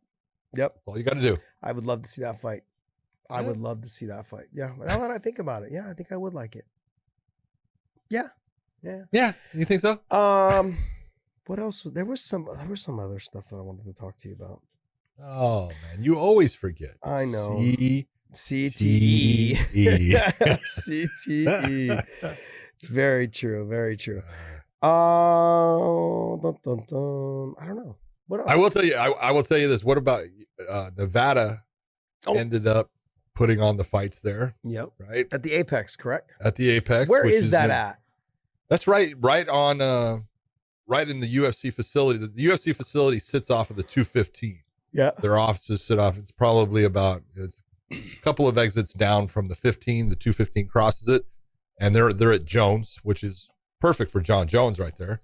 So it's not their old office there next to the station casino down no, whatever. That's been gone for a while. Okay. That's been gone for a while. In fact, back when the sale of the UFC was taking place, that facility, the UFC offices were being put together, and that was part of the sale. Yeah. You know, and then it finally was finished. It didn't have the Apex Center, and then they decided, you know what, we're going to put, because it had the Performance Institute was part of it. Yeah. You know, it had all the offices. The PI was part of it. Guys could go there and train, and then they decided to put an actual arena because they had the Ultimate Fighter, you know, I don't want to say sound stage. It was, you know, an actual, you know, warehouse area that they did all of that was, you know, close to the Rio there. And they decided, why are we, you know, still renting that out and doing this when we could have everything right here? And they went and, you know, put that Apex Center on it. It's really nice. Nice thing. But the thing I wanted to talk about is you got Nevada State Athletic Commission ended up, being the regulators for the fight now. They're back in business, but they are asking, you know, what's happening with the fighters, the officials, all of them is they come in, they get tested, right? They get their little COVID test, and then they get quarantined into their hotel room, and the UFC brings them meals from their you know, hotel. They're not the hotel. They bring them from the actual UFC Performance Center. They have a restaurant there. And so they bring them a lunch, breakfast, dinner. So they can't leave. They are quarantined until they're brought out of their room to go and either train if they're the fighters, or to go to the fights if they're the fighters or officials. They can't go anywhere. They're not allowed to leave. That here, let me just say, it sucks. That's horrible. That just sucks. I understand why they're doing it, but it's like, man, is it really necessary? I'm not sure, but they're trying to take precautions. Absolutely not. It's absolutely not necessary. If you're tested and you come back clean, there's no reason. That's what I say. And DC and Rogan and they all talked about it too. Why are we 6 feet away? We all tested and we're not. None of us have it. I know. Why are we 6 feet away from each other? That's because Bisping could give you something else you just don't know. Just kidding, Mike. Hey, the cool thing about HIV is you can only get it once. Oh, man. Unless you're Magic Johnson. Oh, jeez. Well, mess with Magic, dude. That's a miracle. Oh, it's horrible. There's no reason to do it. I feel like there's Yeah, I can't imagine being. And here we are. We're talking about Bellator, doing shows, consecutively, in July and August and into September probably. And I'm thinking to myself, man, I hope I don't have to be quarantined in my room the whole time, not doing anything. No, I will go stir crazy. Yeah, and July and August can be hot. And I can't imagine. No way, I'm not sitting in my hotel. At least it's air conditioned. But I mean, you can't be able to go down to the lobby and have breakfast, lunch, or dinner, whatever it is. But who knows? Like we always do. Yes, yeah, that's where some of the best action happens. Hell yeah. Yeah, that sucks for them. But it's nice to see Nevada's back in business, and the athletic commission is doing their thing and allowing fights to happen. So I heard the casino's open, in a week or two? Friday. Friday. Friday, huh? Was it Friday? Friday? Yeah, it says they open on Friday. Good. What did you say? This coming Friday. This coming Friday? Oh man, well that'll be good. I don't know how busy they'll be. It's just fun. Like we're ready to open casinos, ready to start having. But I've just over the last 3 or 4 days. I mean, COVID's really gone out the door with all the rioting and not one person wearing a mask. Well, also that mask wearing stuff it's in fashion because all these little Antifa people. Yeah. They've got their little mask on and stuff. I said, well, they're at least following a rule. Yeah, right. Oh man, just huge punches and bunches. There's big bunches of people all gathered together. I wonder if we're gonna have a huge outbreak now. If they don't, what does it say? It means we're ready. We're ready to start getting back to normal. Go. Let's go, baby. Open the economy and let's go. They're going to open casinos where they're going to stick people in a room full of cigarette smoke. Yeah, but they're worried about COVID-19. Yeah, well, I mean, they use their ventilation systems in the newer hotels. It's pretty damn good. I mean, they're pumping new oxygen in there to keep you awake so you gamble more, and then and they're supplying you with cigarettes and alcohol. With liquor. Bless them. Get you to lose your life savings, buddy. I just never got into gambling. DC and Rockhold are really into it. I'm not really? Into it, man. Oh man. I was into it for a while. Oh man. Then I realized, there's a reason why they have all these big hotels and buildings here in Vegas. You never win. It's not that everyone's winners. Yeah. It's true. It's true, man. It's hilarious to think. DC, I've seen Rockhold within 2 hands go up 10 grand. And I've seen him within 2 hands lose all 10 grand. Oh yeah. I'm like, what are you doing? No. But it is, they love it, man. They love the rush. Him and DC love it. I would play with them when the two of them were playing because they're fun to watch interchange with each other at the table. They're hilarious. But I would play, I'd play the minimum because I'm just not a gambler. And, and they're like, Josh, double down, split your cards, do this, do that. I'm like, oh yeah, nah, I'm cool. I'll just do what I'm doing. Oh no, then you're horrible. $20, I'm good. Cool, I'm up $20 more. I'm okay. It's because as soon as you start betting bigger, you start losing bigger. It's like, I'm fine. If you bet, you can win bigger and you can definitely lose bigger. Yeah, I even though I don't gamble, I would always tell myself, if I do decide to gamble, okay, I go there. I'm like, okay, I give myself, $500, $600, $700, whatever it is, my budget was for that trip. Okay. And usually it was my per diem if I was fighting in Vegas or if I was there, cornering people or something. It was like, whatever my per diem was, I'll gamble that. So, okay. A couple $100, $250, whatever. But that's okay. That's entertainment. Yeah, it's entertainment. Plus, it's free drinks out of it. Not free drinks, but you know what I mean. It's drinks. So you think they're free? Yeah. At the moment, they're free. Well, some of them, they're as much as a hand. You get to Vegas, some of the drinks are $20-something. Hell yeah. You get a Tito, if you get a double Tito's vodka with with water or soda or something like that, it's like $22. I'm like, man, fuck that. I'm good. No thanks, man. No, I'll pass. I'll just gamble a little bit. Maybe I win, maybe I don't, and then get a couple drinks out of it. So, what else? What else was there? Dave, you got anything else? Bring something to the table today? I already brought me. Oh, geez. He already brought him. Oh, fat boy. This guy. He's put on the COVID-19 for sure. I'm the COVID-15. He's the COVID-19. Not true. Come on, Dave. I'm losing weight. I'm working out every day. There you go, baby. That is not true. That is not true. That is such a lie. I've got video footages of him working out for maybe 2-3 seconds. Well, dude, a workout is a workout. Not everyone's is the same. Pale, pasty white, just can't function. I'm hitting the bag so that when this opens up and we're allowed to be within 6 feet, I can final whip Josh's ass. There you go. You mean your wife's hitting the bag? John, your wife's abusing you. Just John, when you're allowed to come back to California, you can officiate Josh and me. I'll officiate. There you go. So I can knock his retired ass out. There won't be any officiating needed, John. There won't be any officiating needed. Oh man, I've got some goods for you, buddy. Got some new tricks up my sleeve. I think Dave, all you got to do is headbutt him. Exactly. Just headbutt him. And I know you'll allow it. That's why I'm asking you. He'll go you down. to officiate I'll allow it. You know that. It's already been done. You can't teach an old dog new tricks, so Josh isn't doing anything special. Man. This guy. What else? Nothing else, huh? No, we got the fights coming up with Amanda Nunes. Let's talk about that card. Felicia Spencer. I cannot wait for. I think that's a good card. It is a good card. I've heard people complaining about it. And I'm like, get the fuck. What are you complaining about, man? Get out of here. That's a great card. They got some great fights on there. Who's on there? There's Sandhagen versus Aljamain. Aljamain against Corey Sandhagen. Hello. Good fight. That is going to be a great watch. It's going to be a shitty fight, but it should be a great fight. Just because I'm saying is, hey, just because it's 5:30 in the morning, there, don't yawn. Damn it, what is wrong with you? Oh man, a little professionalism here. I'm trying. It gets kind of like stale and stagnant in this room with Dave. Look, but who do you like in that fight? Aljamain or Sandhagen? Yeah, I think Aljamain.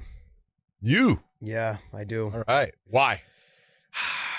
I think the speed and the creativity in the cage is gonna be a factor. If he can stay, I think Aljamain can stay off of his back and use his footwork and athleticism. I think he'll be able to outstrike him. It'll be. See, I think Aljamain's going to do better if it's on the ground. But will he take it there? That's the thing. I don't know. That's my question because Sandhagen first off is long. Yeah. For that weight class, he's incredibly long. Yeah. And he's got good stand-up. His stand-up is good. Mm-hmm. So I think in the stand-up, where is it that Aljamain has that advantage? I'm not seeing that he has this advantage. His ground game, though, he had a fight against Brian Caraway, who people can like Brian or not like him. A lot of people don't like Brian. I know. But Caraway's got a hell of a ground game. He does. Hell of a ground game. Yeah. All right. And Aljamain was all over him in the beginning of that. Aljamain's got a good ground game. He trains with really good guys. And if I'm looking and saying, where does he really have the advantage in this fight? I think it's if it hits the floor, he's got an advantage. In the stand-up, I think he's a little bit faster. You're right. But I don't think he has the advantage in the stand-up. No, I don't know if he has I don't think he technically has the advantage. This is called the curly shuffle. You're backpedaling. No. Go ahead, Michael Jackson. I don't think that's the moonwalk, by the way. Not the curly shuffle. I don't think he has the advantage on the stand-up, but I think he has the speed and the footwork to get it done if he wants to keep it on the feet. I think that Sterling will mix it up, but I don't think he's going to dedicate too much time to try and get the takedown. I think if he slides in left or right off of his footwork, and is able to use his speed to close that distance, take away the length and the reach, and if he keeps it in boxing range, that's exactly what you're saying. I think on the outside, Aljamain's in trouble. Yeah, he's got to, if he's gonna keep it on the feet, it's got to be start to fight him in a phone book. Yeah, he's maybe got to be Did I say phone book or phone booth? You said phone book. Yeah. I did, because that's even smaller than a phone booth. I'm glad you realized that. But it's a phone booth. Hey, hold it. Did you hear Herb Dean last night say I want to protect myself at all times? Shut up. Did he really? I swear to God. I was like, and you gotta after thousands of times of saying that, you gotta cut a guy some slack and say, okay, either you can make the mistake or just change it up a little bit. Yeah, but yeah, he goes, protect myself at all times. I just cracked up. Have you ever been hit during a fight? Oh, fuck yeah. Yeah? Of course. Oh, many times. Jeez, man. No, sometimes you get clocked because you're coming in to stop it and the guy's throwing something. Oh, Bink. Man. Oh, yeah. No, thanks. That's just part of the game. Okay, back to Sterling and Sandhagen. I think if he slides in, he could be, if he's a counter puncher, when Sandhagen's throwing something long. If he can slide in left or right and counter off be a counter puncher, it's gonna make for it could make for kind of a boringer fight if that's the way he decides to fight. That's it. But I think the speed is there, the boxing range is there, the ability to mix it up, I think, is there. Yeah, I'm gonna go with Sterling though, but I'm honestly, I think it's a catch 'em fight. It's a pick 'em fight. I mean, sorry. Exactly. Throw a coin up. That's either guy can win that fight. But it definitely has the potential to be an amazing fight and has the potential of being a slow fight because both of them have a lot at stake here. I would imagine the winner of this fight. Oh, come on. The winner gets a shot. The winner of Aldo and Peter Yan, right? Yep. Yeah. Okay, let's get into this. Before we get into the rest of this card, let's get into this Cejudo thing. I'm sorry, man. I got to talk about it. That's what I want to talk about. Is he gone or is this a ploy? Is this for more money? He's done everything he can. He said I have talked to multiple people about Henry, and most of them say it's not a ploy. Most of them say, you know what? He's tired. He's done everything that he wanted to do. He's accomplished everything that he wanted to accomplish.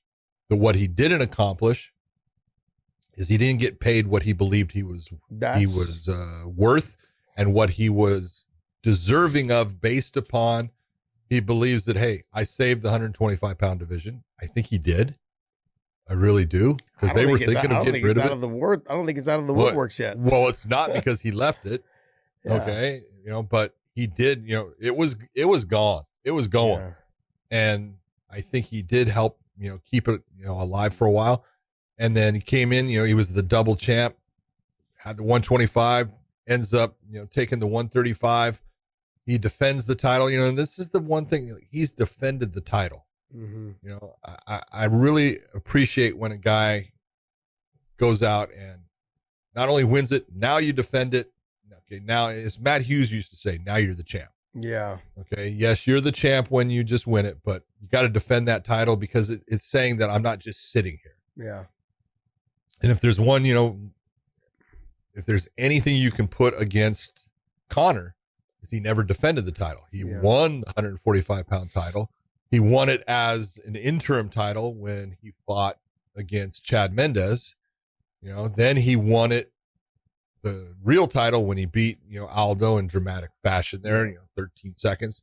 But he never defended it. Then he goes up and he wins, the lightweight title. And I don't blame him for going up and taking that fight against Eddie.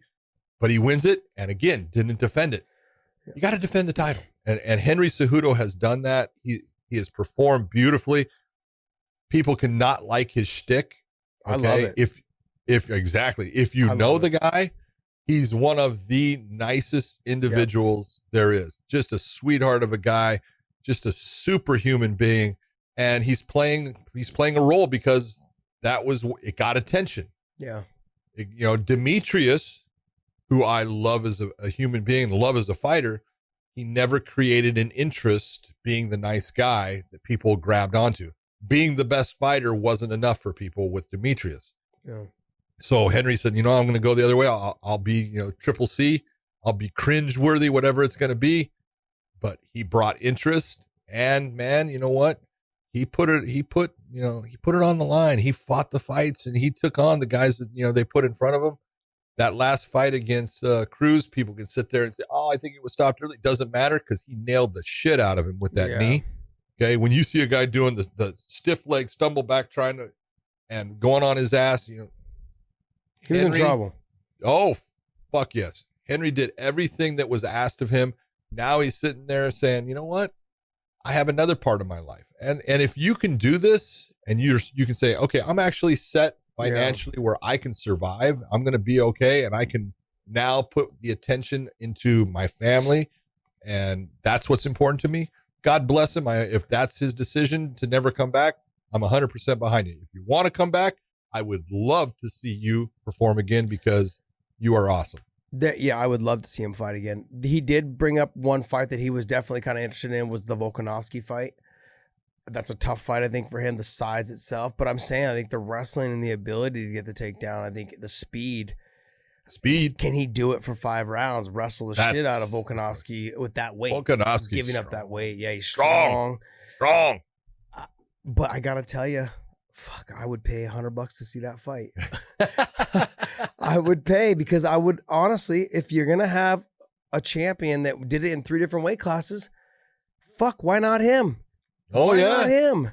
Yeah. You know, and if you're saying because he hasn't got paid what he deserves, give him that fight against Volkanovski and fucking pay him. Pay him. I mean, like, I feel like when guys are, here's the thing, when guys are company guys and they've towed the line and they've kept themselves professional throughout the whole thing, you need to reward those fighters. You know, people can say what they want about Conor McGregor. Sure, he's done stuff outside the cage, but when it comes to his fight stuff, he's pretty much kind of towed the company line. Am I wrong or am I right? Oh, God, absolutely right. It made them a ton of money. And I feel like Henry, maybe he hasn't made them obviously hasn't made them as much money as Conor has, but he's made them some good money. And you're saying that he saved the division. He did save the division, but I think that division could potentially go away now that he's not even in the conversation. Because I got to tell you, we're seeing the replay of, Benavidez and the other fight for the title again. It's just like, okay, now where are we at? What's going on? And it's just, it gives me flashbacks of the BJ Penn, Carl Uno. Remember, it was supposed to be for the title. It was a draw, and they're just like, you know what? Fuck this. Let's just get rid of the division. That was a tournament, man. Yeah, it was a tournament. You're forgetting that was a tournament because it was actually Dean Thomas and Matt Serra fought. Yeah, that was one bracket. Yeah, and the other bracket was BJ and Cal.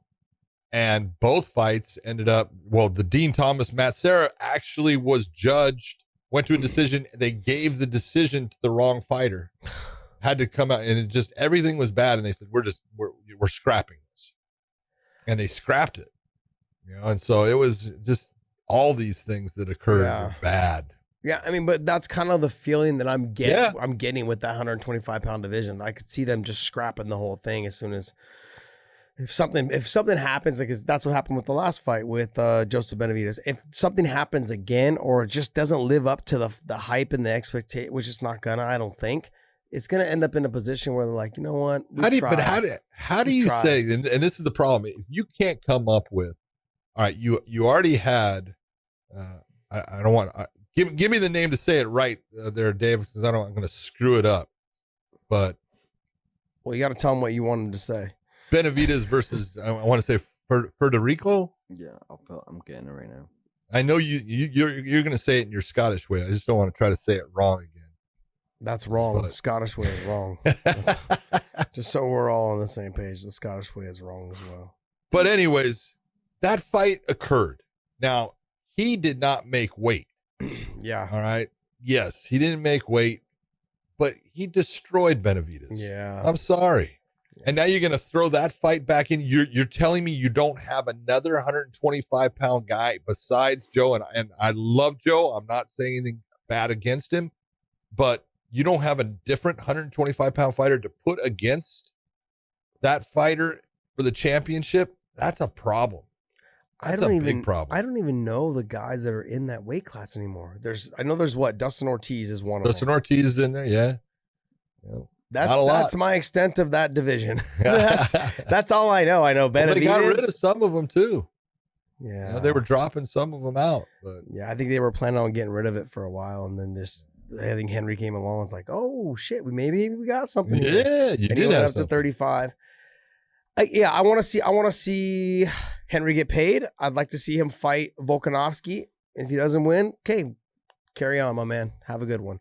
But if he does win, if you want to defend it, cool. If you don't, I definitely don't care. But I would like to see him have a shot at history, being the first person to win 3 different weight classes.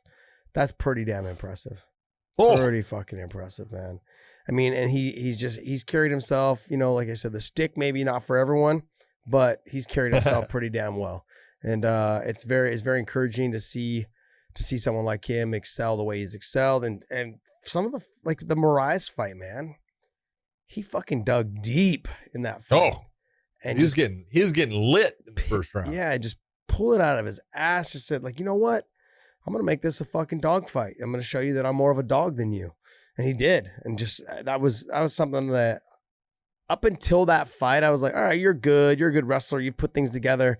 You know, you beat DJ. It's like, I get it. I understand. But I was not like overly impressed with him, or wasn't like encouraged, like, oh, you know, I'm going to watch him fight. Then when I watched that Moraes fight, I was like, okay, I'm not going to miss another one of your fights. Like, this is great. And here it is already, like, what, one fight later, he's gone. I'm like, shit, I missed pretty much his whole career.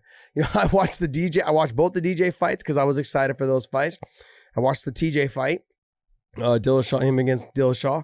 Then I watched Moraes, and I watched basically like his last, you know, couple fights, 5 fights, 4 fights. But it sucks. If he ends up leaving, I understand, I get it. But I'd hate to see someone leave right now in their prime, knowing 33 is perfect. 33. Like one more big fight. Give me one more. I know everyone's gonna say like, yeah, then that turns into one more. That turns into one more. You know. But I would love to see that Volkanovski fight. You know, both of them are what, the same height? They're both close. Yeah, they're both what, 5. What's Henry, like 5'4"? Oh, he's not. He's tiny. You don't think he's that? Yeah. No. He's tiny. Volkanovski's what, 5'7"? 5'6". 5'6", 5'7". Volkanovski used to be like 230 pounds. Jesus, man. It's like fucking Playing Dave right rugby. now. Like podcast Dave. Fat fuck. Brutal. And he's got like this really funky haircut. I think his wife cut his hair or something like that. It's like kind of shaved on the side. It's almost like a mullet. But What do you mean? It's got like Is it this haircut? Yeah, it looks horrible today. Here, don't take your hat off. I saw that. No, I can't. Okay, No, there it's you go. horrible. This is bedhead though. At least I can own up to it. This guy, I don't even know what it is. The sad part is he doesn't even try to like wear a hat to cover it up. Yeah, but I'm not in front of the camera. You are. Thank God you're not in front of the camera. God, You are in front of the we'd lose camera? subscribers. We'd lose Jeez, man, subscribers with you. Between Look at- your gray hair he's got and like, your stuttering. People like gray hair. Look at Big John. That's Yeah, but civilized. Don't try to say anything because it's too late. It's too late. It's too late, buddy.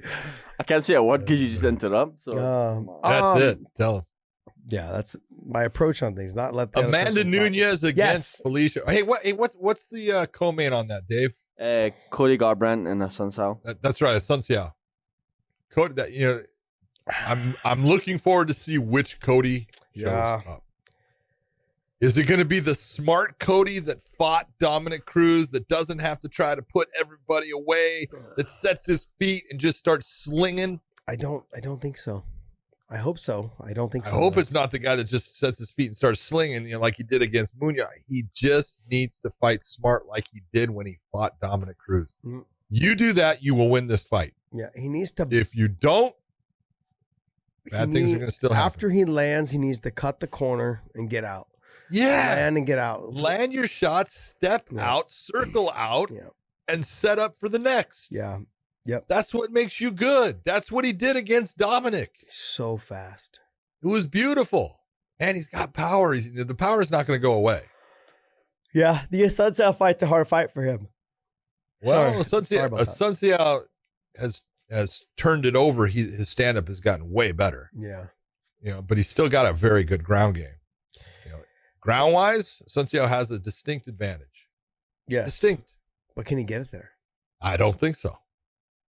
Yeah, I don't think so. Has never been the a dynamic wrestling takedown guy. He'll get takedowns usually against the cage, but Cody's good at defending against there. So I think it's going to end up their stand-up skills. And if Cody falls into the trap of, oh, you touched me, I want to touch you back, I want to hurt you, that's where I think he's making the mistake. He needs to, oh, it's okay if I get touched. Let me change my footwork. Let me slide in here. Bip. Oh, I hit you. I'm out. There's one. Put that in the bank. Let's go for another. Yeah, what happens with him, right, is he hits them, they hit him, and then he sets and throws the same combination. He gets mad. So he gets mad, but here's the thing. It's not like he throws a different combination. He throws the same punch 2-3 times in a row after you hit him. So it's predictable. It's predictable. You see it coming, you know where it's coming from, and you know how to thread the needle if you're still got your wits about you after getting hit by him. But it's there. He just got to make one or two little slight adjustments, and I could see him being back at the title shot. I could see him being Watch your fight against Dominic Cruz. Yeah. Go back and watch your performance. Watch how smart you were at times. That comes down to being happy, though, and like just having fun in the cage. I've said this over and over. You cannot fight a good fight when you're angry. Mad fighters fucking fight horribly. Yeah, always. Just I've never met a fighter that when they get mad they fight better. Never met one. It's no, and this is, you know, it's funny because I'll say that, I say it all the time. You know, if you fight mad, you will lose. Yeah. You know, and people are like, "Why?" And you know, Nate and Nick Diaz, they fight mad. No, they don't. They build up a dislike for somebody, but they do not fight angry. No, they don't. Okay, they're not fighting angry at all. They're fighting smart. There's a difference. It's when a guy loses that control and is mad and now wants to go and hurt someone even while they're taking unnecessary risk. Now you're fighting mad. Now you're going to get hurt. You're making mistakes. Nick and Nate are having fun when they're out there. Oh, despite what people think, you think they're fighting mad, they're actually having fun, flipping you off, getting the crowd going. There are people that I actually kind of question, like what their performance would be with no crowd, because they're feed off of them. Yeah, they feed off it. And absolutely, they're amazing. I mean, I feel like though also too that they would probably excel with no crowd because they just love to fucking fight. Don't care. They love to fight.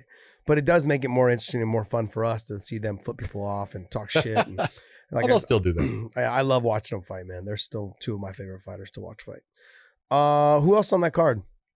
Get it together, Dave. Oh, shut up. Shut up. Neil Magny and Anthony Martin. Sean O'Malley and Eddie Wineland. Oh, that's it. Sean O'Malley. Sugar Sean. His social media is fire. If you guys haven't listened to him, his social media is fire. It's pretty funny.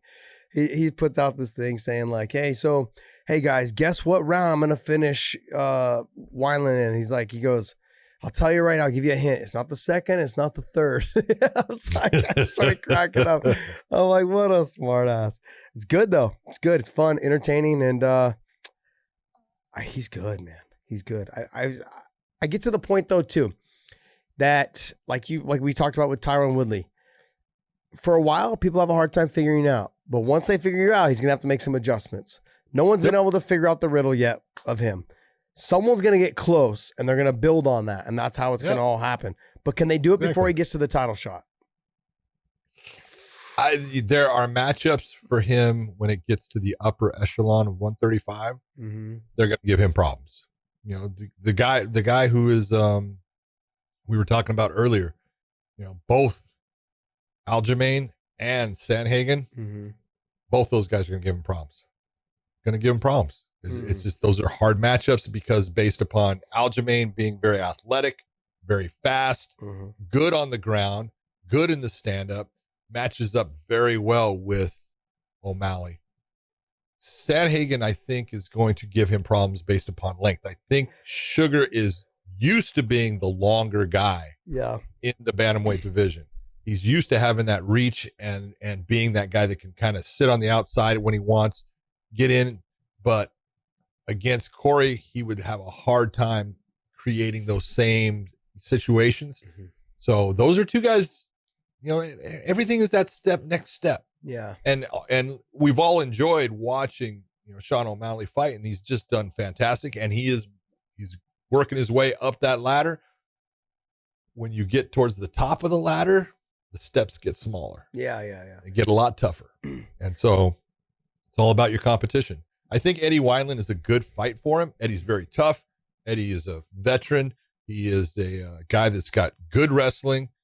His stand-up is sharp, but he's an older veteran. Yeah. And the speed is going to give him a little bit of trouble, I think. Yeah. When you see guys like Jon Jones and Anderson Silva, they're used to using their length to their advantage. But when they've had to fight people that were long and lengthy as well, it didn't work out as well. Look at Gus when he fought Jon Jones. He had a hard time with him the first fight. We're not talking about the second fight, the first fight. It's a riddle that they have to figure out there in the cage. So when you talk about Sandhagen and potentially Sean O'Malley, that I could see that being problems for him, you know, as far as the length and the reach and all the things and the advantages that you normally have, they're gone. You know, Jon Jones, when he fought Gus, the first fight, he was used to just being able to put his hand on someone's forehead like a big brother and hold him there and then able to kick or counter from that. When he got to Gus, he couldn't do that, you know, and so all the tricks that you normally have being the longer fighter, those are gone. Those tricks are not as easy to get or as easy to land and use. What people didn't understand when Jon's doing that with his hand, you call it big brothering. He's able to basically steer that fighter in the direction he wants him to go. Yeah. Okay. Even if it's his left hand, if he wants to, he pushes them towards his right hand because that's what I want to bring, or I push him off because I'm going to drop an elbow. He's steering the direction of the fighter. And when you know what direction the fight is going, you have a big advantage. And that's, you know, where everything in fighting is about having those advantages and being able to take that advantage and making it work for you. Yeah. You know, that's what makes you good. And as Sean is going up in level, we're going to see if he can still take those advantages that have been working for him and continue to make them work as he goes up against that level of competition. I feel like guys like him, how old is he? Does it say? I can't. So guys like him, though, I feel like you need to, unless he's in his 30s. I don't think he is. Oh, he's not in his 30s. He's 25. Yeah, he's 25. Yeah. Slow row it. There's no reason to rush yourself to the take once you get up there, there's nowhere to go but down. So just enjoy. I don't want to say take the easy fights. But take the easier road fights right now.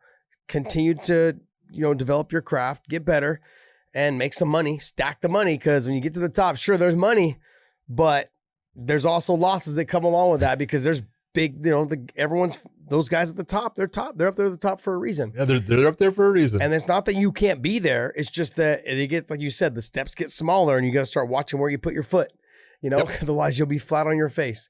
And so there's a lot that he leaves a lot to be desired, like what the expectation is. I'm excited to see what he brings to the table and the future of that division. But I think if you're 25 years old, just slow play it, man. Make as much money as you can. Totally agree with you. Against guys that just, you know. There's no rush. Yeah, because he definitely, I feel like that body style, whether it's Izzy, Anderson, Jon Jones, that body style has seemed to really an MMA body style. Yeah, it's an MMA body style. It really is. You know, and I think for a while for the longest time, fighters were trying to figure out what's the body style that will work best. Because in the beginning, like Hoist was long and lanky for being how tall he was, or for what his weight class was. And it worked for him. But guys came along the way, like Coleman came along the way, you know, Don Fry came along the way, Tank Abbott. They were like kind of shorter and stockier and just, you know, muscular. But then there was guys that came, you know, Frank Shamrock was never a really tall guy. What is he, like 5'8", you know, something like that. 5'9", 5'9", somewhere in there. You know, guys that have come along the way, there's only been a few Anderson Silva's, Jon Jones, guys that have the long, lanky bodies, but that were able to use it to their advantage. But I feel like that really they've really defined what what a MMA body should be. And I feel like it is that. Like, as long as you know how to use those tools, that is the body type. Yeah, that's the body type for this sport, because of the push kick, the side kicks, the long jabs, the long 1-2s, keeping your legs away for stopping the takedowns. Sure, maybe it makes it a little bit easier for you to get submitted from arm bars or knee bars, whatever it is, but you got to get them down first to get to those positions. That's one. And, you know, but they can also ground and pound you from standing up over you. They don't have to bend their knees. And, you know, it's like the little things like that make a big difference. And when you find a body style that fits that, I feel like that's the body style for this sport is that Anderson, Jon Jones, you know, Gustafson's type body style. No doubt about it. Yep. All right, Felicia Spencer against Amanda Nunes. Look, I think Felicia has a chance if she's able to get the fight to the ground. If she does not get the fight to the ground, I think it is going to be one of her most painful nights of her life. Just being honest. I would have thought the same thing. But when I saw her fight Cyborg, I thought she did really well. You know, that was a painful night right there too, Josh. She took a lot of damage. It was. But I mean, I felt like she, I guess for me, like Amanda's not the same fighter after round 1.5. She slows down. The power's there. There's no doubt about that. The power is the last thing to go, pretty much. but the speed and the output is not there. The intensity of it all. Yeah. I needed that word. Thank you. And You're welcome. it's just not there. You know, like she doesn't fight that same pace for 5 rounds. And so I think if Felicia can get into that mid 3rd round and make her fight a fight that she doesn't really want to fight, grind her out, push her against the fence, try to get the takedown, can't get the takedown, strike, come back in, grab around the legs or grab around the waist, keep inside that boxing range, but like smother it, like not even so much boxing in the phone book. Let's go phone book. Phone book range. Phone book instead of phone booth. I was gonna say it, man. So I was gonna say you need to make this the phone book range. Mhm. Everything that you do is I want you to feel my breath. Yeah. I've got to be that close to you. If Felicia Spencer can do that and fight in that realm, she's got a chance at winning this fight. Be it on the feet or on the ground. And I think she has a very good chance. If she can get Amanda down onto the ground and put her weight on her, she's super heavy on top. She can create a lot of pressures that make Amanda work past that comfort level that she likes to work at. And when she gets past that comfort level in her output, then her output as far as offensively really starts to tail off. And so everything is about where Felicia Spencer can put herself in this fight. If she can be on the ground, even if she's underneath her, not as good, but keeps her from being in a dangerous position and knocking her out. On top, perfect position, can put a lot of pressure on her, make her tired. In the stand-up, stay close. Grinder, dirty boxer, be Randy Couture, grab a hold, uppercuts inside, yank on her neck, make her want to get space and make her work at trying to get that space. And every time she works hard to get it, you close it back up. Yeah. Let me ask you this. Where does Felicia Spencer train? What state? Florida. She's in Florida as well. Yeah, okay. She's a Canadian, but she's working out in Florida. Okay, never mind. My point I was going to go into is like Florida was one of the first states to open up, and Amanda Nunes is there. But I didn't know where Felicia Spencer was training, so I was like, okay, are we going to get the real Felicia Spencer, someone who's been able to get a training camp in, someone who's able to train, be in shape? So that's good to hear. I like to hear that. That's nice. The other thing, since we are talking about Florida and we are talking about fight teams, Colby Covington leaves. Ooh, ATT. Finally got to him. They took the I don't know. It sounded like they kicked the strength and conditioning coach out too. Daru, what was his name? Dan Peru. Dan Daru. I think his name's Daru. Daru. D-A-R-U something. Yeah, D-A-R-U. Yeah. D-A-R-U. It's Phil. Yeah. It's not Dan. It's Phil. It's Phil. Okay, so Phil Daru. It sounded that meshed too well. Dan Daru. That went too well together. Phil. Yeah. So, but then Masvidal came out with a pretty nasty tweet saying both of them are scumbags and this and that. But wow, that shocks me. Yeah. Masvidal actually came out again. Wow. Yeah. And then I wanted to see that fight. Colby came out and said a bunch of crazy stuff about Dustin Poirier and Masvidal and how they're the biggest pieces of shit. And people, they got you guys all fooled. I'm sorry, man. I don't think no one's gonna tell me anything because about. I know both of them. Yeah, and I like both of them. They're both good guys. I've known Masvidal for years. I mean, we're not like on. Hey, we're like on. Yeah. Acquaintances, like, hey, how are you? Man? We should have fought a couple times. I got respect for you, kind of thing. But with Dustin, I've been around him for a while, for a couple days, whatever, training with him and stuff. He's a great guy. Great guy. Yep. I don't think, and we saw him at the Mohegan Sun, the last fight we were supposed to do that got canceled. He was there, and I was telling him that I'm so happy to see his how much he's progressed in the sport itself. And fuck, man, it's great to see. I love seeing when they were younger, and then you see him now and how good they are and how much more they've matured. And he's a great kid, man. What's really good is when you watch someone like Dustin and you see him coming up, because he was coming up when he was in Louisiana, he was just destroying guys on the regional circuit there. And then, moved up into the next level and then got to the UFC and still was just, putting on performances. Yeah. And then, ran into a couple of guys that, gave him problems, but learned from it and recreated himself. Ends up becoming, the champ, has the huge fight against Khabib, and he lost it. But man, you know what? He fought his ass off. That's all you can ask of him. And he's just a dynamite individual. He's a good father, good husband. I just like Dustin Poirier. So when Colby says he's a piece of shit, I take it with what they call a grain of salt. Yeah. So just throw it to the side. I don't worry about what You Colby says. consider the source. Exactly. I wasn't going to say that, but that's exactly what I was thinking. Well, I want to say he married his middle school sweetheart. Yeah. Yeah, he's married and He has a little girl, Yeah. with her. Yeah, I think he got married at a young age. Yeah. He's like, yeah, I just knew. I'm like, well, that's you're a better man than most of us. Yeah. So, all right. Well, I think we've said quite a bit today. No, thank God we didn't have to listen to Dave talk. We're going to end this with Colby Covington. Yeah, Way to go. I know. I fucked it all up. That's what happens when you let Josh take the reins. Yeah, I fucked it all up. You know what? I hope Colby finds a place that, is good for him. I know he's good friends with Dan Lambert. I know that him and Dan get along very well. And I think he was actually, in the end, trying to take away problems from Dan with the whole situation. So, if that's what he's doing, good for him. I hope he finds a place where he matches up well and, Colby is Covington happy. Inc. Huh? Colby Covington Inc. That's Yeah, where he's going. Colby Covington, what? Inc. Really? No. Incorporated.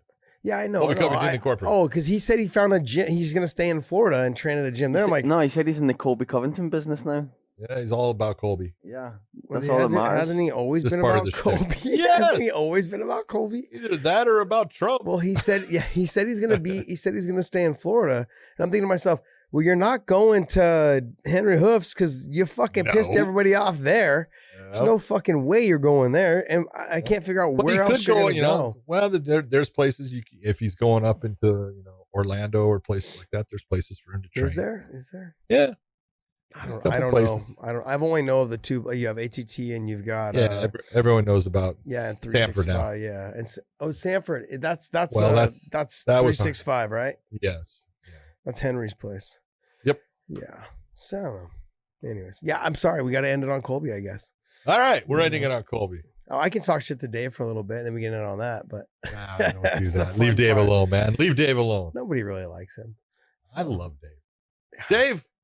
Don't just want you to know, brother, I love you. Yeah. You're doing good, man. He's lying. Josh says that, but I read some comments and I'm like, weighing in with who? Josh Thompson. I don't even know what you're talking about. This guy. He's reading the comments. He said he never reads the comments. He's always reading the comments. See, he's a liar too. Well, when I'm editing the show and I'm uploading it, I get the notifications. You don't get anything. Yes, I do.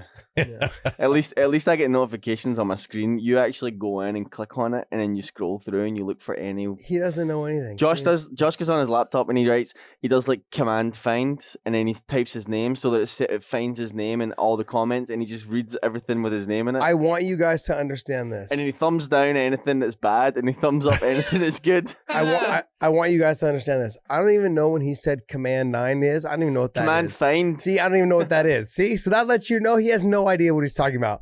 I will agree with you. I have no idea. Exactly. I have no clue. What's going on. Fine. I'm getting a lesson here. Just because you don't know what it's called in computer terms doesn't mean you don't know what it is. Yeah, I don't know.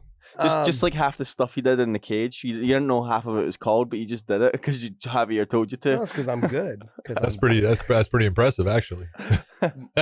Yeah, right. Play like a video game, Josh, bro. If you're that good of a fighter to do something when your coach tells you to, that's like playing Josh, a video throw game. your right leg. No, that's your left leg. Your right leg. Hey, that right left shit is hard, man. Yeah, it can be confusing. That can be very confusing. Dave doesn't know his right from his left. We know that. He's from Scotland. So, yeah, I think that's everything. All right, guys. So, hey, YouTube, thumbs up, hit the subscribe button, share our videos, please. If you guys like some of the short video clips that Podcast Dave puts together, out. We finally have convinced him to do because he's super lazy for a couple of years. I finally had talked him into putting these things out, and they've been doing great hits, wonderful hits, because I've convinced him to do shorter clip videos. And, we've been growing. We're happy. I think we're growing 1,000 a week right now, which is nice. We'd like to try and grow a little bit more, but we're trying to do a contest for 50,000 or 100,000. What was Dave? Dave has these great ideas. He gets mad when we don't 50. use. Here, let me tell you, it was 50. It was 50. So we had talked about this a little bit. I'm going to kind of throw it out. What do you think, John? We were going to give a guest an opportunity to win a chance to come on the show for 30 minutes and ask us whatever they want to ask us. I mean, let's try to keep it to fighting, guys. Okay. So, but I mean, ask us questions, like have a guest on the show that is a fan that basically loves watching our show, and have them on for like a 30-minute segment and put it out, and they get to ask basically what all the other fans want to know as well as themselves. What do you think about that? Let's do it. So when we get to, we'll put something together.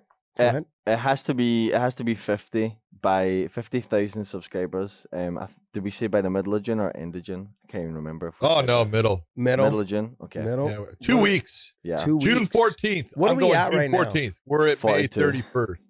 I know that. 42. We're at 42,000 subscribers. Oh, I'm sorry. Yeah. I think we can do it. 50? Yeah, for sure we can. Well, in 2 weeks, that's tough. So you guys all That's not tough. help Easy. get it to 50, and then once it's at 50, I'll go through the subscribers list and I'll pick somebody. And All right. I'll reach out. There you go. And we'll have you on for 30 minutes. You can ask MMA questions. I should. You can ask any questions. I just won't answer. Let's just keep it to MMA. No, we'll have you guys on for a 30-minute segment, part of the show. I mean, I think that's kind of a cool idea. I mean, I came up with it because Dave doesn't do anything, but John and I will definitely put this together, and we'll get it all figured out. We're still trying to figure out what Dave does. It's funny that I mentioned that like 6 months ago, and your brain's barely registering it now. It's like 6 months later, Josh is like, "Oh, that thing Dave said 6 months ago." No, Dave. That wasn't a very good Josh accent. Dave. It was more like, Dave, I don't know what he does in the podcast. That wasn't very good either. Oh man, I don't know why. Why do we keep him around, John? Why? Because we like him. Oh, I don't want Podcast Dave, man. Don't include me into the we conversation. It's a little wee. All right, guys. So we want to thank you guys for tuning in. Hope you guys like the show. Hopefully, Dave will get out the short clip sometime this morning, and we did get up early so he could do his job. Get it There done. you go. So, and we thank you guys so much. Also, prowrestlingtees.com/Josh Thompson Official. Go there. We have some new shirts up. We have another one, I think, coming up here pretty shortly. I like the new one. Yeah, the new one he likes a lot. You guys, I like the new one. the new one that's being put up is also fan art. So the fans sent us in some arts and some different logos and different ideas that he had for our show. Do that. Send it to us. We would love to try and make it a shirt as long as we all like it. And I'm not trying to knock your artwork. We'd love to see it. We just want to see if it's something we all agree on. There is 3 of us here, and we sometimes 4 of us with Big John's wife. We all the real boss. The real boss. We all agree that we like some of them. So we're going to be putting one of these onto a shirt. We also have some new shirts up. So please go to prowrestlingtees.com/Josh Thompson Official. And you guys pick up one of those shirts. Check them out. Give us some feedback, what you guys think. Post a picture also of yourself wearing it. And we would love to retweet it, repost it, whatever it is. Repost that bad boy. And we appreciate you guys. Thank you for listening. Thanks, guys. See you later. We're out.